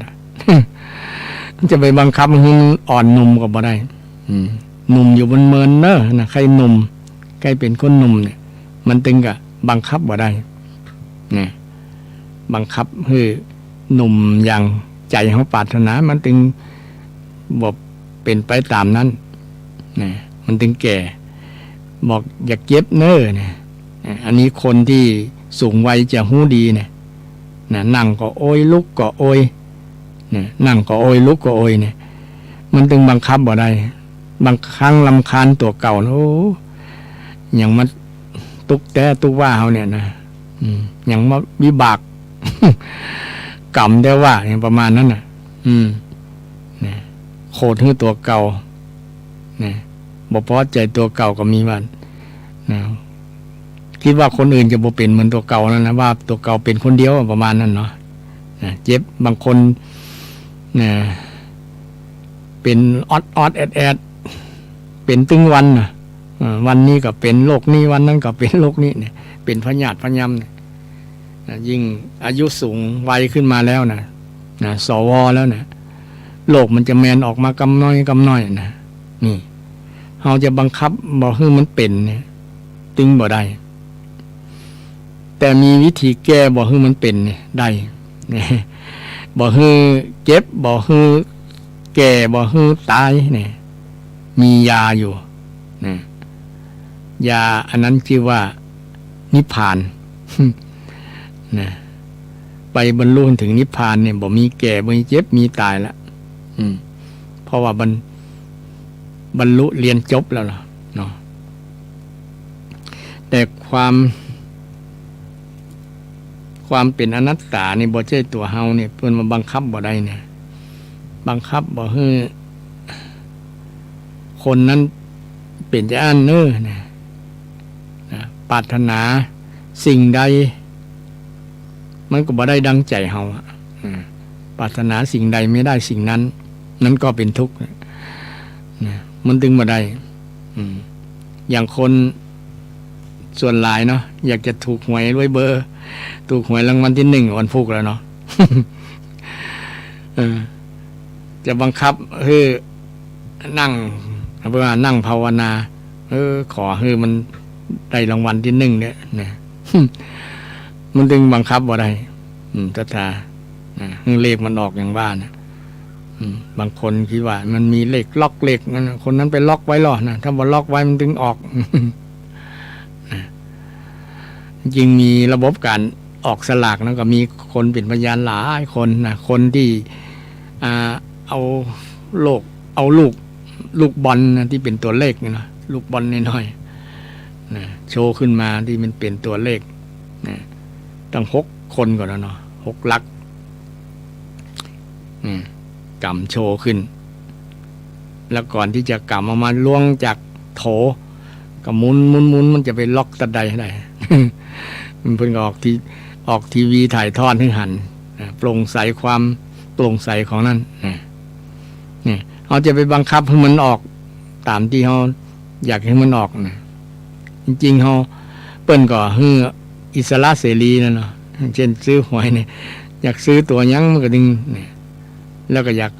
จะให้มันออกแบบนั้นก็ดึงออกมาได้นะเพราะว่ามันบ่ใช่ตัวตนบ่มีตัวตนไม่ใช่ตัวของเฮาไม่ใช่ตัวของเฮาแต่มันมีตัวแต่มันเป็นตัวธรรมะแต่ไม่ใช่ตัวเราตัวธรรมะก็เลยสรุปเลยว่าชีวิตความเป็นจริงของชีวิตมีลักษณะว่าอนิจจังทุกขังอนัตตาไม่เที่ยงไม่ทนและไม่แท้ไม่เที่ยงไม่ทนไม่แท้ไม่เที่ยงก็คืออนิจจังไม่ทนก็คือทุกขังไม่แท้ก็คืออนัตตาไม่ใช่ตัวของเราแต่นะตัวจริงๆก็คือธรรมชาติธาตุต่างๆที่มาประชุมกันเหมือนอะไรรถยนต์ที่เอามาประกอบกันแล้วก็เป็นห้องว่ารถยนต์คนเราก็เช่นกันธาตุทั้ง4ดินน้ำไฟลมมารวมกันแล้วก็เป็นตัวเฮาขันธ์5มารวมกันแล้วก็ห้องว่าคน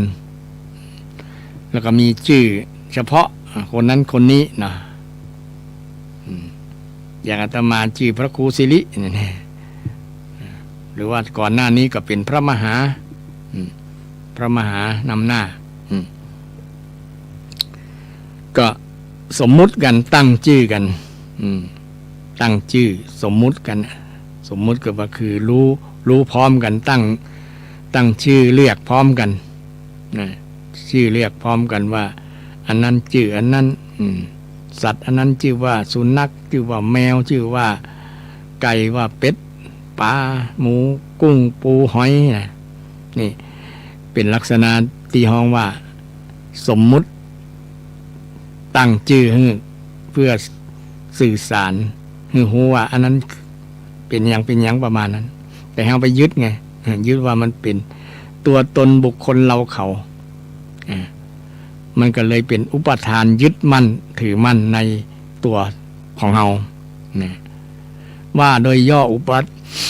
อุปทานขันธ์5เป็นตัวทุกข์เนี่ยไปยึดมั่นใน ขันธ์ห้า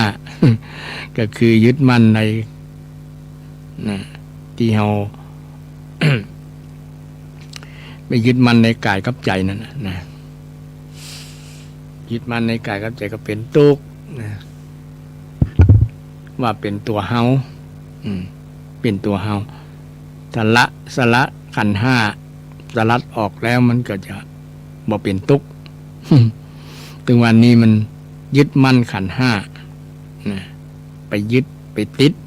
นะติดในสมมุติเช่นในติดในลาภยศนะในตำแหน่งนะเป็นนายกเป็นสอทอนะอันจริงเปิ้นที่เปิ้นตั้งชื่อเพื่อทำงานนะสะดวกในการทำงานตามหน้าที่เนาะคนที่เป็นนายกเนี่ยก็ทำมีหน้าที่อย่างนี้มันก็เลยน้องนายกผู้นำนะนายกแปลว่าผู้นำผู้นำประเทศนำประชาชนให้ไปสู่ความสุขความเจริญนะพัฒนาบ้านเมืองเป็นอะไรนายกแต่บางคนไปยึดติดนะว่าตัวเก่าเป็นนายกอันที่จริงก็รูปกับน้ำละคนกายกับใจคนนั่นแหละนะรูปกับน้ำนั่นแหละแต่ที่จะแยกแยะกันได้เพราะการกระทำนี่แยกได้ว่าเพราะการกระทำนะทำดีนะจะสูงจะต่ำอยู่ที่ทำตัวจะดีจะชั่วอยู่ที่ตัวทำนะการกระทำนี่แยกคนว่าดีบ่ดี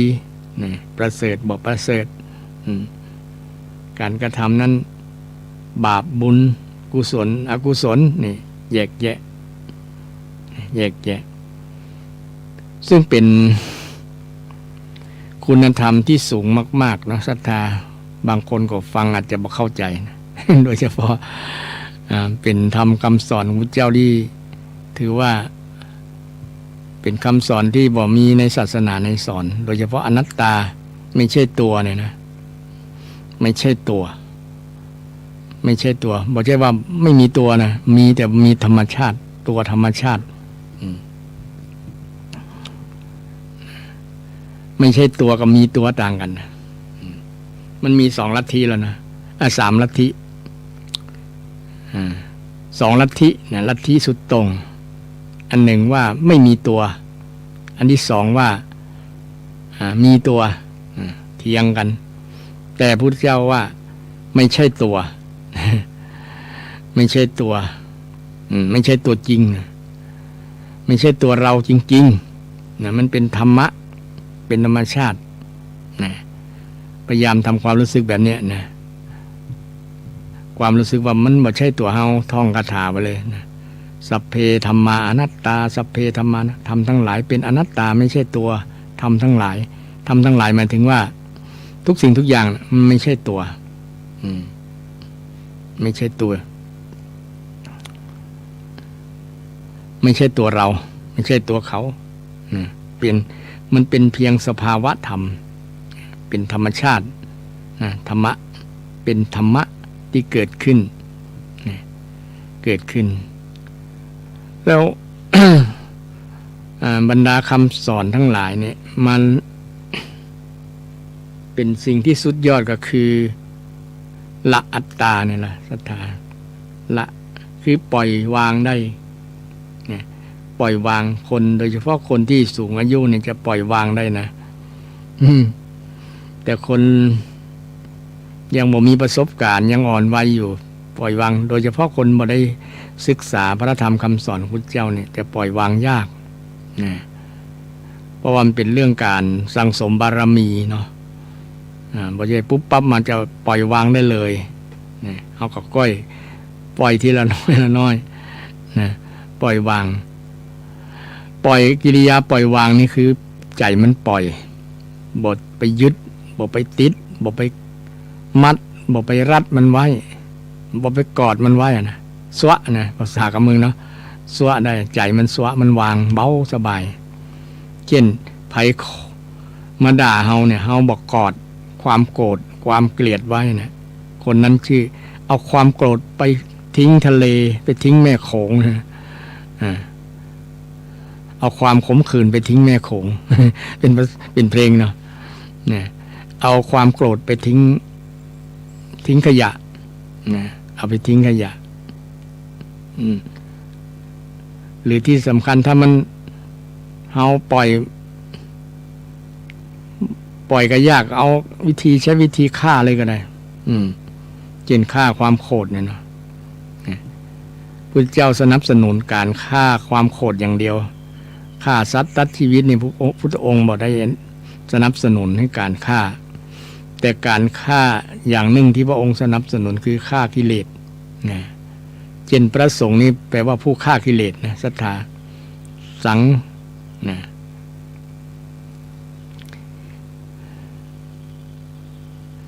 ผู้ฆ่าซึ่งกิเลสชื่อว่าพระสงฆ์นะผู้ฆ่ากิเลสชื่อว่าพระสงฆ์วงเล็บอริยสงฆ์เช่นวันนี้ความโกรธความเกลียดเกิดขึ้นในจิตใจเฮาแล้วทำให้เฮาบ่ม่วนใจอยากจะไปทำร้ายหรือว่าอยากจะไปทำอย่างสักอย่างให้มันหายโกรธว่านะโกรธมันขึ้นนะหน้ามันเลือดมันขึ้นหน้าแล้วนะหน้ามันแดงโมโหอยากจะเอาอาวุธไปทิ่มแทงไปปืนไปยิงว่าได้โกรธแล้วเหรอวิธีจัดการฆ่าความโกรธฆ่าความโกรธเอาอย่างมาฆ่านะมีอาวุธก็จริงๆอาวุธที่สำคัญที่สุดฆ่าความโกรธก็คือปัญญานั่นเองปัญญาวุธแต่มีอุปกรณ์อย่างอื่นที่มันช่วยทุเลาเบาบางได้ก็มีเช่นเมตตาเนี่ยเนาะแผ่เมตตาแผ่เมตตาก็คือความโกรธเบาบางลงได้นักทีเดียวแหละแต่ยังบอกหมดสิ้นเถอะแต่ถ้ามีปัญญามาประหารโกรธนะมาฆ่าความโกรธคนเฮาถ้าฮู้แล้วเนี่ยว่าความโกรธมันเป็นโทษนะมันบ่มีประโยชน์อย่างเลยเนี่ยนี่คือใช้ปัญญาละมีความฮู้ละโอ้ฮู้ว่าโกรธแล้วบ่เกิดประโยชน์มีแต่โทษที่สำคัญมันเกิดกับคนที่โกรธนั่นเองนะโทษมันเกิดกับคนโกรธก่อนเหมือนไฟที่จะไหม้เนี่ยมันมาจากไม้ขีดไฟไอ้ตัวไม้ขีดไฟจะไปไหม้คนอื่นมันก็ไหม้ตัวของมันเองก่อนนะไม้ขีดกับไฟนะแต่ก่อนเป็นเอาไม้นี่เส้นแป่งเส้นน้อยๆนะแล้วก็มีเชื้ออยู่ตั้งหัวมันหัวโป้นะแดงๆเนี่ยเนาะเวลาจะสี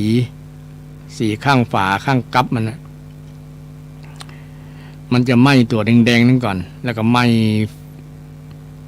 ตัวของมันนะก้านของมันไปทีละน้อยจนหมดจนเสี่ยงคนเฮาเช่นกันเวลาโกรธเนี่ยมันจะไหม้ตัวไหม้ใจของคนนั้นไหม้ไปน้อยกำน้อยนะจนจิตใจคนนั้นมันเสียมันหายนะชำรุดทรุดโทรมเสียหายนะเพราะว่าถูกความโกรธไหม้นะเพราะว่าความโกรธนี้เป็นไฟ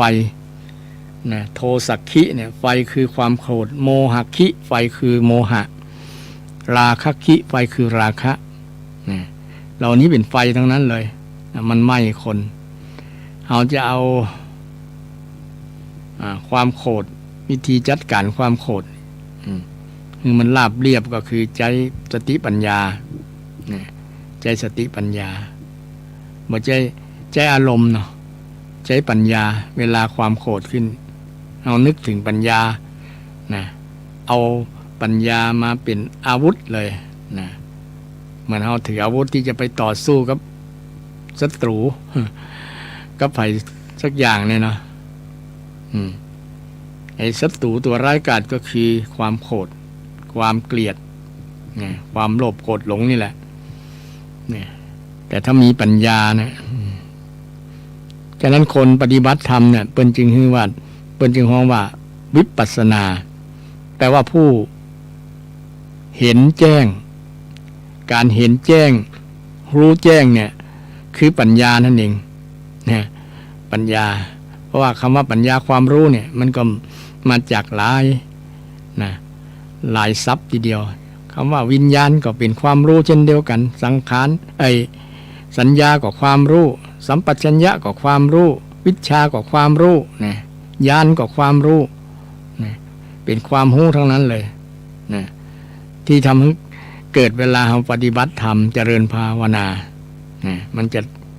เกิดขึ้นนะโดยเฉพาะเราพิจารณาญาณเนาะพิจารณาให้เกิดญาณแยกธาตุเนี่ยอยากได้รู้ว่าอ๋อร่างกายเราเป็นอีล้อเนี่ยอวัยวะ32ประการนะดึงออกมาถอดออกมาเหมือนถอดชิ้นอะไรรถยนต์เนี่ยก็จะได้หันความจริงก็เกิดนะปัญญาญาณละนะเกิดปัญญาญาณเกิดความรู้นะปริเฉทญาณนะแยกรูปแยกนามได้นะแยกรูปแยกนามใครที่แยกรูปแยกนามได้คนนั้นก็ที่ว่าได้สมาธิขั้นจะเข้าฌานละเข้าญาณละนะเข้าญาณนะเข้าญาณอันนี้เวลา ที่เรามีความโกรธนะมีความโกรธ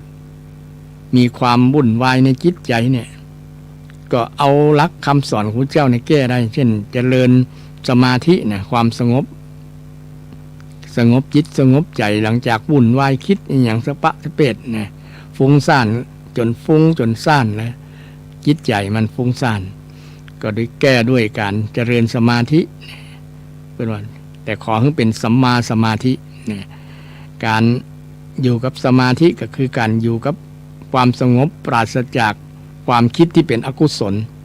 นะความคิดที่เป็นอกุศลเพราะว่าคนเฮานี่อยู่คนเดียวระวังความคิดอยู่กับมิตรระวังวาจาเพิ่นว่านะอยู่คนเดียวเนี่ยบางครั้งมันว่างเนาะมันคิดอย่างต่างๆนานานะคิดเรื่องนั้นเรื่องนี้นะแต่ถ้าอยู่กับการกับงานเนี่ยจิตก็อยู่กับการกับงานอยู่กับเพื่อนกับฟุ้งมันก็บ่ได้มีปล่อย จิตให้คิดอย่างอื่นนะอยู่กับงานแต่ถ้าจิตมันบ่มีงานแล้วนะมันก็ต้องหาที่อยู่ให้มันนะที่ตั้งให้มันอยู่นะให้อยู่ของจิตนะที่ตั้งของจิตนะที่ตั้งของจิตนะคนแต่ก่อนก็มีกุศโลบายมีพระพุทธเจ้าเป็นต้นเนาะสอนให้คนเฮาเวลาใจชีวิตดำเนินชีวิตไปเนี่ยถ้ามีปัญหามีความทุกข์มีอย่างต่างๆเนี่ยนะในหลักธรรมคำสอนของพระเจ้าก็มีคำตอบโดยเฉพาะเอาหลักของอริยมรรคมีองค์8ไปแก้ปัญหาไปแก้ปัญหาเวลาที่เราไปวัดไปวาพระสงฆ์องค์เจ้าหรือว่าครูบาอาจารย์แม้แต่ป้อนานอาจารย์เปิ้นก็แนะนำให้เราเจริญสมาธิภาวนาแม่นก็ศรัทธาเพื่อให้จิตใจมันสงบเย็นเพราะว่าอยู่บ้านอาจจะมีเรื่องอันนั้นเรื่องนี้เรื่องการเรื่องงานเรื่องครอบครัวเรื่องเศรษฐกิจเรื่องสปะที่ทำให้จิตใจมันฟุ้งมันคิดต่างๆนานาคิดแล้วจนเครียดนะเครียด โดยเฉพาะเรื่องเศรษฐกิจเรื่องหนี้เรื่องสินเรื่องความเป็นอยู่เรื่องค่าครองชีพเรื่องเงินจะจ่ายจะใช้อย่างต่างๆเนี่ยเนาะมันเครียดนะยิ่งปัจจุบันนี่นะเศรษฐกิจบ่ค่อยดีนะหาเงินฝืดเคืองบางครั้งก็หางานลำบากรายได้ก็น้อยใช้จ่ายก็นักเนี่ยมันเป็นตัวที่ทำให้จิตมันปุงมันซ่านมันคิดนักนะมันคิดหลายนะบ่ฮู้จะเนี่ยจะได้บางครั้งต้องไปหาตัวช่วยนะเพื่อบ่ให้มันคิดนักเช่นไปเอาสุราเอาอบายมุขทั้งหลายเนี่ยมาเป็นตัวช่วยเพื่อให้ระงับเนี่ยอันนี้เป็นว่าหาทางออกที่ผิดพลาดนะบางคนว่ามันก็ลืมความทุกข์ไปล่ะลืมความเครียดไปนั่นดื่มแล้วมันก็ม่วนไป มันลืมไปลืมความทุกข์ลืมต่างๆนานานะก็อยู่กับนั่นนี่อันนี้ถ้าคิดแบบนี้อ่ะเป็นว่าหาวิธีแก้ที่ผิดพลาดผิดพลาดไปแทนที่จะเข้าหาหลักธรรมเข้าหาหลักธรรมคนถ้าฉลาดวิธีที่จะแก้ปัญหาชีวิตเนี่ยก็เอาหลัก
หมั่นเจริญสมาธิภาวนา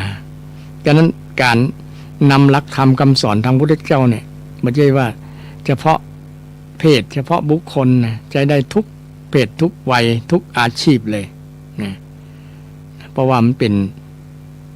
สมบัติ เป็นวิถีชีวิตของคนนะทั่วโลกไม่ใช่เฉพาะชาวพุทธานนะใจได้ทุกคนนะใจได้ทุกคนนะยามมีปัญหาธรรมะทุกข้อเนี่ยเป็นธรรมโอสถนะเป็นยารักษาโรคเป็นยารักษาปัญหานะคนที่มีปัญหานี่ศรัทธานำคำสอนลึกถึงเนี่ยเป็นธรรมานุสตินึกถึงธรรมคำสอนพระเจ้าสอนว่าจะได้พ่องเวลาเฮามีอาการแบบนี้นะมีปัญหาแบบนี้เอาอย่างมาใจเหมือนคนไข้เนี่ยคนไข้อันนี้จะเอายาอย่างมารักษามาฉีดยาใช้วัคซีนอันอย่างมาฉีดนะมาแก้จะใช้ผ่าตัดหรือจะได้ประมาณนั้นอันนี้ ธรรมะคำสอนพระเจ้าก็อุปมาประไมยเช่นเดียวกันไม่ใช่ยาธรรมดาเป็นยาวิเศษด้วยหรอยาของพระเจ้านี่เป็นยาวิเศษนะศรัทธาเป็นยาวิเศษทำให้คนหมดกิเลสได้ นะหมดกิเลสหมดทุกข์ได้อะนะคนเฮาที่มีปัญหาก็เพราะมีกิเลสนั่นแหละ มีกิเลสมีความอยากนะบางคนว่าเอ้าถ้าบ่มีความอยากคนเขาจะเป็นคนตายด้านนะครับ บ่มีอย่างสักอย่างอ่ะนะบ่อยากเลยมันก็จำให้คนมีกำลังที่จะทำได้คิดแบบนี้เกิดคิดผิดกันทีเนาะความอยากในทางที่ดีมีอยากในทางที่บ่ดีมีนะต้องอยากในทางที่ดีถึงจะแก้ปัญหาที่ถูกต้องบางคนอยากในทางที่บ่ดีอยากในทางที่บ่ดีใช่ไหมเช่นใดเช่นอยากไปทำร้ายร่างกายคนเช่นบ่ชอบใครสักคนเนี่ยจะไปจดลูกกุยจะไปตีนตั้งประมาณนั้นนะหรือว่าตลอดถึงไปเอาชีวิตเขาเนี่ยอยากแบบนี้อยากบ่ดีหรืออยากเช่นอยากมีเงินเนี่ยไปค้ายาบ้าดีกว่าเนี่ยคิดแบบนี้ก็เป็นห้องว่ามิจฉาชีพละนะบอกประกอบสัมมาชีพถ้าอยากจะได้เงินก็ต้องทำงานจึงผ่านพบ อยากเรียนจบก็ต้องขยันหมั่นศึกษาอยากมีรักก็ต้องฝักใฝ่เวียนไปมานะก็ทำตามสัมมามรรคสัมมามรรคมี8ข้อมันก็ศรัทธานะก็มีวิธีอยู่แล้วแต่เราลืมไปลืมธรรมังสรณังคัจฉามิลืมธรรมานุสตินะระลึกนึกถึงพระธรรมคำสอนนะเพราะเวลาเรามีปัญหาแบบเนี้ยควรจะใช้ธรรมะข้อไหนเพราะว่าพระธรรมคำสอนของพระพุทธเจ้าเนี่ยมันเป็นญาณวิเศษอย่างที่กล่าวแล้วนะใช้ได้ทุกโลกทุกภัยเลยล่ะนะทุกอย่างอย่างคนวิตกกังวลเรื่องแผ่นดินไหวเรื่องภัยต่างๆเนี่ยนะถ้าใช้คำสอน นึกถึงพระธรรมคำสอนพระเจ้าเนี่ยความหวาดกลัวทั้งหลายมันจะหายไปเนี่ยพระเจ้าก็เลยเคยอุปมาประไมยล่ะเคยเล่าในอย่างสูตรอย่างสูตรอาตมาก็ลืมไปแล้วนะที่มีคำสอนทางศาสนาอื่นลัทธิอื่นเวลากลัวภัยเนี่ยให้นึกถึงนึกถึงคนที่เป็นเจ้าของศาสนานึกถึงธงเวลาเช่นอสูรจะลบกันเนาะอสูรกับอสุรกายอสูรเนาะเป็นลบกับเทวดาลบกันก็ขอให้พอเวลากลัวคมมีดคมหอกคมดาบกลัวอาวุธนะนึกถึงธงยวันจะไว้นะปิวสวัยนึกถึงนั่นแต่ในนักรักทางพุทธศาสนาเวลาเกิดความกลัวภัยทั้งหลายเนี่ยนึกถึงพระรัตนตรัยนึกถึงพระพุทธพระธรรมพระสงฆ์กล่าวคำพุทโธเมนาโถธัมโมเมนาโถสังโฆเมนาโถพุทธังสรณังคัจฉามิธัมมังสรณังคัจฉามิสังฆังสรณังคัจฉามินี่ถ้าแปลเป็นภาษาไทยก็ธัมโมพุทโธเมนาโถพระพุทธเจ้าเป็นที่พึ่งเป็นสรณะของเราธัมโมเมนาโถ นะพระธรรมเป็นที่พึ่งนาโถแปลว่าเป็นที่พึ่งที่พึ่งที่พึ่งของเราสังโฆเมนาโถพระสงฆ์เป็นที่พึ่งเป็นสรณะเป็นที่ระลึกของเราซึ่งเป็นวิธีที่จะทำให้ความกลัวนะความกลัวความหวั่นแม้แต่กลัวผีกลัวอย่างนี้แก้ได้หมด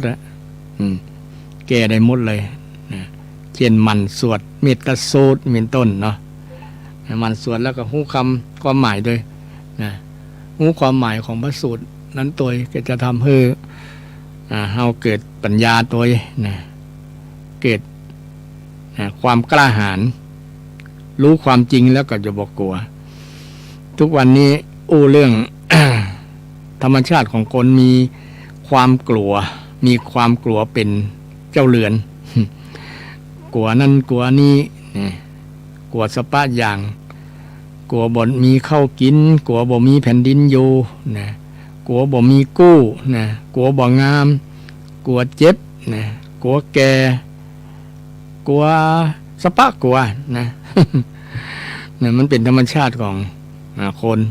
นะแต่เมื่อความกลัวเกิดขึ้นแล้วเราจะแก้วิธีใดให้มันหายกลัวก็ต้องอาศัยธรรมะของพระเจ้าเฮียนฮู้เมื่อฮู้แล้วมีปัญญามีวิชาแล้วเนี่ยวิชาตัวนี้เนี่ยจะทำลายความกลัวทั้งหลายนะทำลายความกลัวบอกว่าจะเป็นกลัวอย่างนั้นแม้แต่กลัวตายก็บอกกลัวนะกลัวตายก็บอกกลัวเพราะได้ใช้หลักคำสอนพระเจ้าพุทธองค์ได้สอนให้เราเจริญมรณสติแล้วก็พิจารณาปนาเวกขณะอภินาเห คือการพิจารณาเนืองๆ สมมาไปการพิจารณาเนืองๆพิจารณาบ่อยๆเป็นประจำนี่พิจารณาบ่อยๆเป็นประจำพระพุทธองค์สอนอานนท์ว่าถามอานนท์ว่าอานนท์เธอเจริญมรณสติกี่ครั้งต่อวัน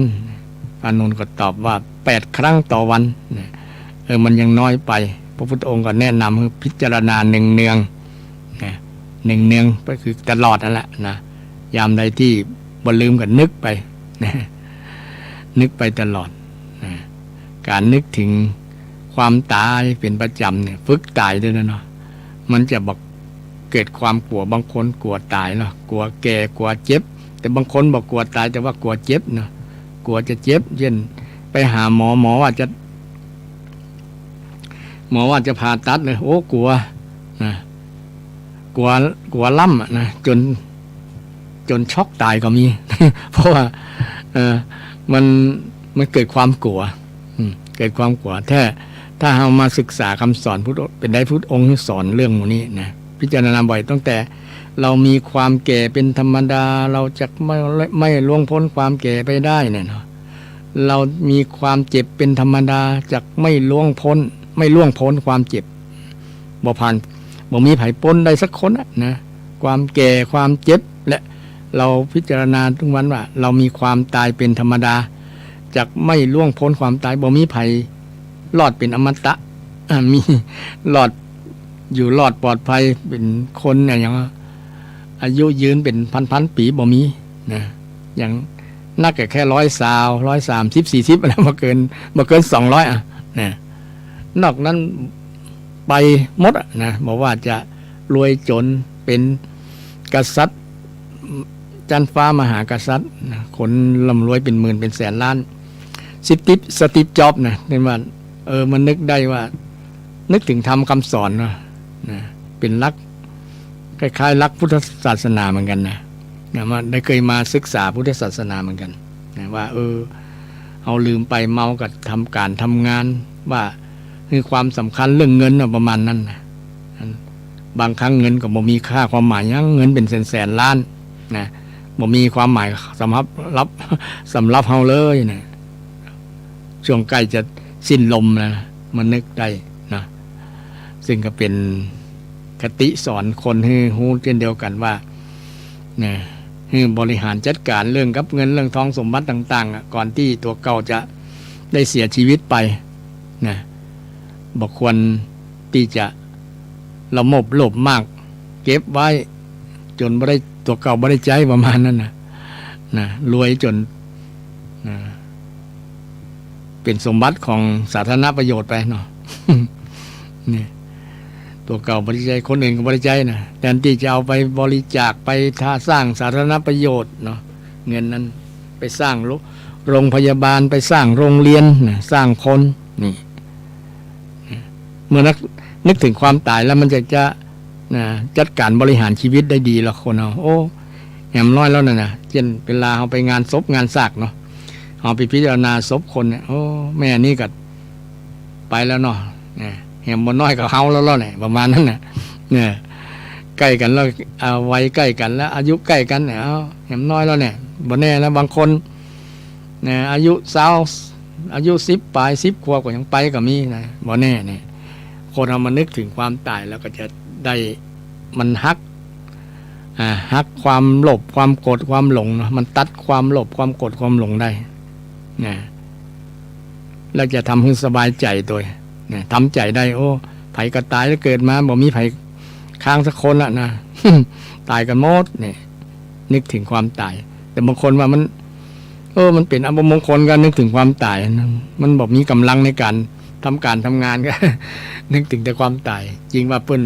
สอนให้บอกประมาทนั่นเองเนาะใจการว่าสมมุติว่าวันพุกเขาจะตายนี่ยังไงนะก็ต้องจัดการบริหารชีวิตเขาให้เป็นประโยชน์เหลือวันเดียวเนี่ยเนาะเช่นเดียวกันบ่แน่นะความตายอาจจะมาก่อนวันพุกก็ได้นะมันก็ศรัทธาวันพุกกับชาติหน้าอันไหนจะไปก่อนกันกับบ่แน่นะบ่แน่เช่นเดียวกันอันนั้นพระพุทธเจ้าได้สอนให้พิจารณาพิจารณาเนืองๆก็วิธีสอนนะคำสอนนี้ก็เป็นประโยชน์กับตัวเฮานั่นเองให้พิจารณาแล้วก็บ่หลงยึดติดตัวเฮาว่าเฮายังหนุ่มอยู่ยังบ่มีโรคมีภัยอย่างบ่ทำให้คนประมาทนะเพราะว่าคนบ่เป็นโรคเป็นภัยตายก็มีตายก่อนคนมีโรคมีภัยก็มีนักหลาย มันก็บ่แน่นะความตายเป็นสิ่งไม่แน่นอนแต่สิ่งที่แน่นอนคือเราต้องตาย บ่มีภัยที่จะพ้นปฏิเสธความตายไปได้เนาะขอแหมสัก10 ปีได้ก็นะท่านพญายม มาราชทั้งหลายอย่าฟังเอาเด้อนะกำลังใจชีวิตม่วนอยู่เนี่ยมันตึงบ่ฟังเนาะเพราะว่าตามเหตุตามปัจจัยตามเวรตามกรรมที่เขาได้สร้างทำมาสร้างทำมาฉะนั้นการเจริญทำตามคำสอนที่พระเจ้าได้สอนไว้เป็นประโยชน์ทั้งนั้นนะศรัทธาเป็นประโยชน์ที่สำคัญจัดการปัญหาของเฮานั่นเองจัดการปัญหาของเฮาปัญหาของคนเฮาก็อยู่ที่ปัญหา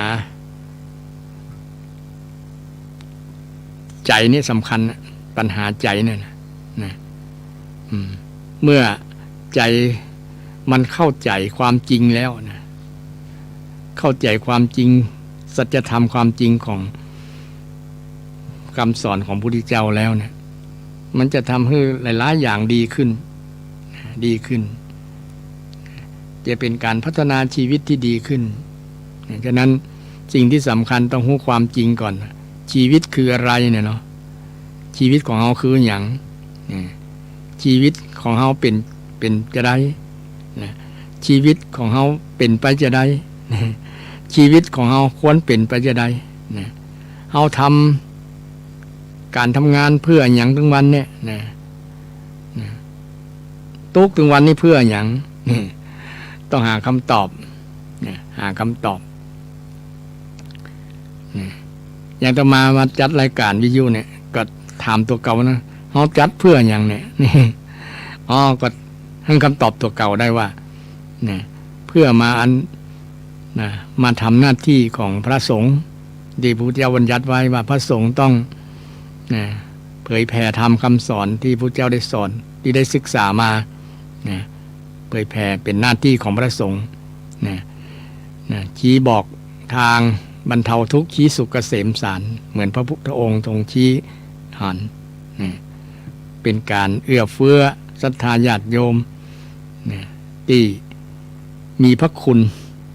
เอื้อเฟื้อศรัทธาญาติโยมที่มีพระคุณได้อุปถัมภ์ถากพระสงฆ์องค์เนรในพระพุทธศาสนาทดแทนค่าอุปถัมภ์ค้ำจุนทั้งหลายที่ศรัทธาญาติโยมได้อุปถัมภ์เป็นอย่างดีนี่เป็นหน้าที่ของพระสงฆ์ที่ปฏิบัติอันนี้ก็เป็นคำตอบที่ได้รับถามตัวเก่าแล้วนะตัวเก่านั่นเองอย่างหนึ่งก็เป็นการฝึกฝนในการสื่อสารธรรมคำสอนของพระพุทธเจ้าให้ศรัทธาและสิ่งสำคัญเป็นการให้สิ่งที่ดีสู่ชีวิตของศรัทธาญาติโยมคือให้ธรรมะการให้ธรรมะเนี่ยเป็นสิ่งที่สุดยอดกว่าการให้ทั้งหลายการให้เข้าให้น้ำให้สิ่งของวัตถุอามิตรสินจ้างทั้งหลายเนี่ยบ่เท่ากับการให้คำสอนเพราะว่าคำสอนนี้เป็นคำสอนสามารถนำไปใช้ได้ตลอดชีวิตเข้าน้ำนี้ได้บางเวลาบางสถานะบางอย่างแต่ให้คำสอนของพระพุทธเจ้าเนี่ยเป็นการให้อมตะธรรมที่จะนำไปแก้ปัญหาชีวิตได้แก้ปัญหาชีวิตได้ทุกคนบางครั้งก็หลงตัวเก่าก็มีเนาะแต่หลงตัวเก่าว่าตัวเก่ารวยตัวเก่ามีความรู้เป็นคนที่มีความรู้ระดับปริญญาเอกเป็นด็อกเตอร์นี่แต่บางครั้งเนี่ยมันก็ด็อกเตอร์บางครั้งบางคนก็เอาตัวบ่รอด เอาตัวบ่รอดนะทำโดยเฉพาะความรู้เรื่องธรรมะยังระดับขั้นประถมมัธยมอาจจะมีแต่ความรู้ในทางพุทธศาสนานี้สามารถสิ้นปัญหาสิ้นทุกข์ได้แก้ปัญหาแก้ทุกข์ได้แก้ปัญหาแก้ทุกข์แก้ทุกข์ของตัวเก่าตัวแก้ทุกข์ของคนอื่นตัวแก้ทุกข์ให้กับทุกคนที่น้อมนำโอปัญญิโกน้อมมาใส่ตัวน้อมมาใส่ตัวน้อมธรรมะมาใส่จิตใส่ใจทำให้ตัวเก่านั้นได้ รับผลประโยชน์จากการนำทำคำสอนของพระสัมมาสัมพุทธเจ้าพระสัมมาสัมพุทธเจ้าไปใช้นำธรรมะไปใช้โดยเฉพาะการที่ได้ศึกษาเข้าใจได้ศึกษาเข้าใจในอริยสัจสี่ความเป็นจริงความจริงความจริงเข้าใจในปัญหาอริยสัจสี่ก็คือทุกข์สมุทัยนิโรธมรรคภาษาเป็นภาษาชาวบ้านก็คือปัญหาเหตุทำให้เกิดปัญหาสภาพที่ดับปัญหาและก็วิธีดับปัญหาบ่มีอย่างความจริงคนเกิดมามีปัญหาหรือว่ามีทุกข์ภาษาพระรามน้องมาติ๊กมีทุกข์เนาะเกิดมาประสบทุกข์ประสบทุกข์กันทุกคนบอกว่าจะเป็นคนนับถืออย่างศาสนาอย่างก็ตามนี่ความจริงของชีวิตของคนเป็นนั้นแค่เนี้ยมีทุกข์พบทุกข์สภาพความเป็นทุกข์อย่างมาจะทำให้เกิดทุกข์คือความอยากความอยากความบ่รู้ความอยากเพราะไม่รู้ทำให้เกิดปัญหาแล้วสภาพดับปัญหาก็คือมัน พ้นจากทุกข์นะพ้นจากปัญหามันก็สบายนะสังคมใดที่ไร้ปัญหาครอบครัวใดที่ไร้ปัญหานะคือครอบครัวนั้นอยู่เย็นเป็นสุขนะบ่ทนอย่างก็กินร้อนนอนทุกข์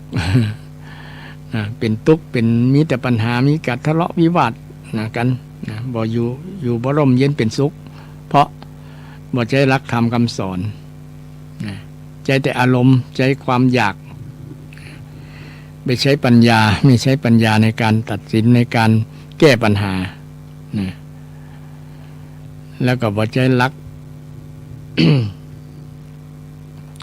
ที่ห้องว่ารักสัมมาปฏิบัตินะสัมมามรรคเนี่ยสัมมามรรคมีสัมมาทิฏฐิความเข้าใจถูกต้องสัมมาสังกัปปะความดำริหรือว่าความคิดที่ถูกต้องสัมมาวาจาความเนี่ยคือการกำจาที่ถูกที่ต้องที่ดีสัมมากัมมันตะการกระทำที่ถูกต้องสัมมาอาชีวะอาชีพที่ถูกต้องที่ถูกที่ชอบสัมมา วายามะเพียรชอบสัมมาสติระลึกชอบสัมมาสมาธิตั้งใจชอบทั้ง8อย่างเนี่ยเป็นวิธีที่จะแก้ปัญหานอกนั้นมิจฉามักเป็นตัวปัญหาวันหน้าวันตาก็จะนำเรื่องนี้มาโอว่ามิจฉามักเนี่ยมันทำให้เกิดปัญหาจะได้เนาะแต่บางคนบอกให้อู้กันเรื่องมิจฉามักนะความผิดแต่มันเกิดขึ้นทั้งวันเนี่ยก็เพราะมิจฉามักนั่นเองทำให้เกิดปัญหามิจฉามักเช่นความเห็นผิดนี่เป็นมิจฉาทิฏฐินะความเห็นผิดทำให้เกิดปัญหาเกิดปัญหาเกิดความทุกข์จะได้นำมาเล่าในพุทธหน้าสำหรับพุทธนี้ก็เวลาวาลีก็มาพอดีนะก็จะได้นำรายการจากท่านผู้ฟังไปวันนี้บ่ได้เปิดโทรศัพท์เพื่อศรัทธาโทรเข้ามาสักหลาย2 ลาย ไปเพลินหมดเวลาวันหน้าก็จะนำหลักธรรมคำสอนที่เป็นคำสอนโดยเฉพาะเน้นเรื่องการนำไปใช้ได้จริงนะคำสอนจะนำมา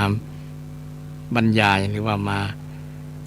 าจากศรัทธาญาติโยมได้ฟังกันเนาะแล้วก็จะมีเรื่องอย่างที่มันเป็นประโยชน์กับศรัทธาก็จะนำมาเล่าให้ฟังในวันพุธหน้าสำหรับพุธนี้ก็ขอนำรายการจากศรัทธาท่านผู้ฟังไปก่อนขอศรัทธาท่านทั้งหลายจงมีสุขภาพแข็งแรงมีความสุขกายสบายใจเจริญไปด้วยอายุวันนะสุขะพระปฏิภาณธรรมสารคุณสารสมบัติทุกท่านทุกคนเทินเจริญพร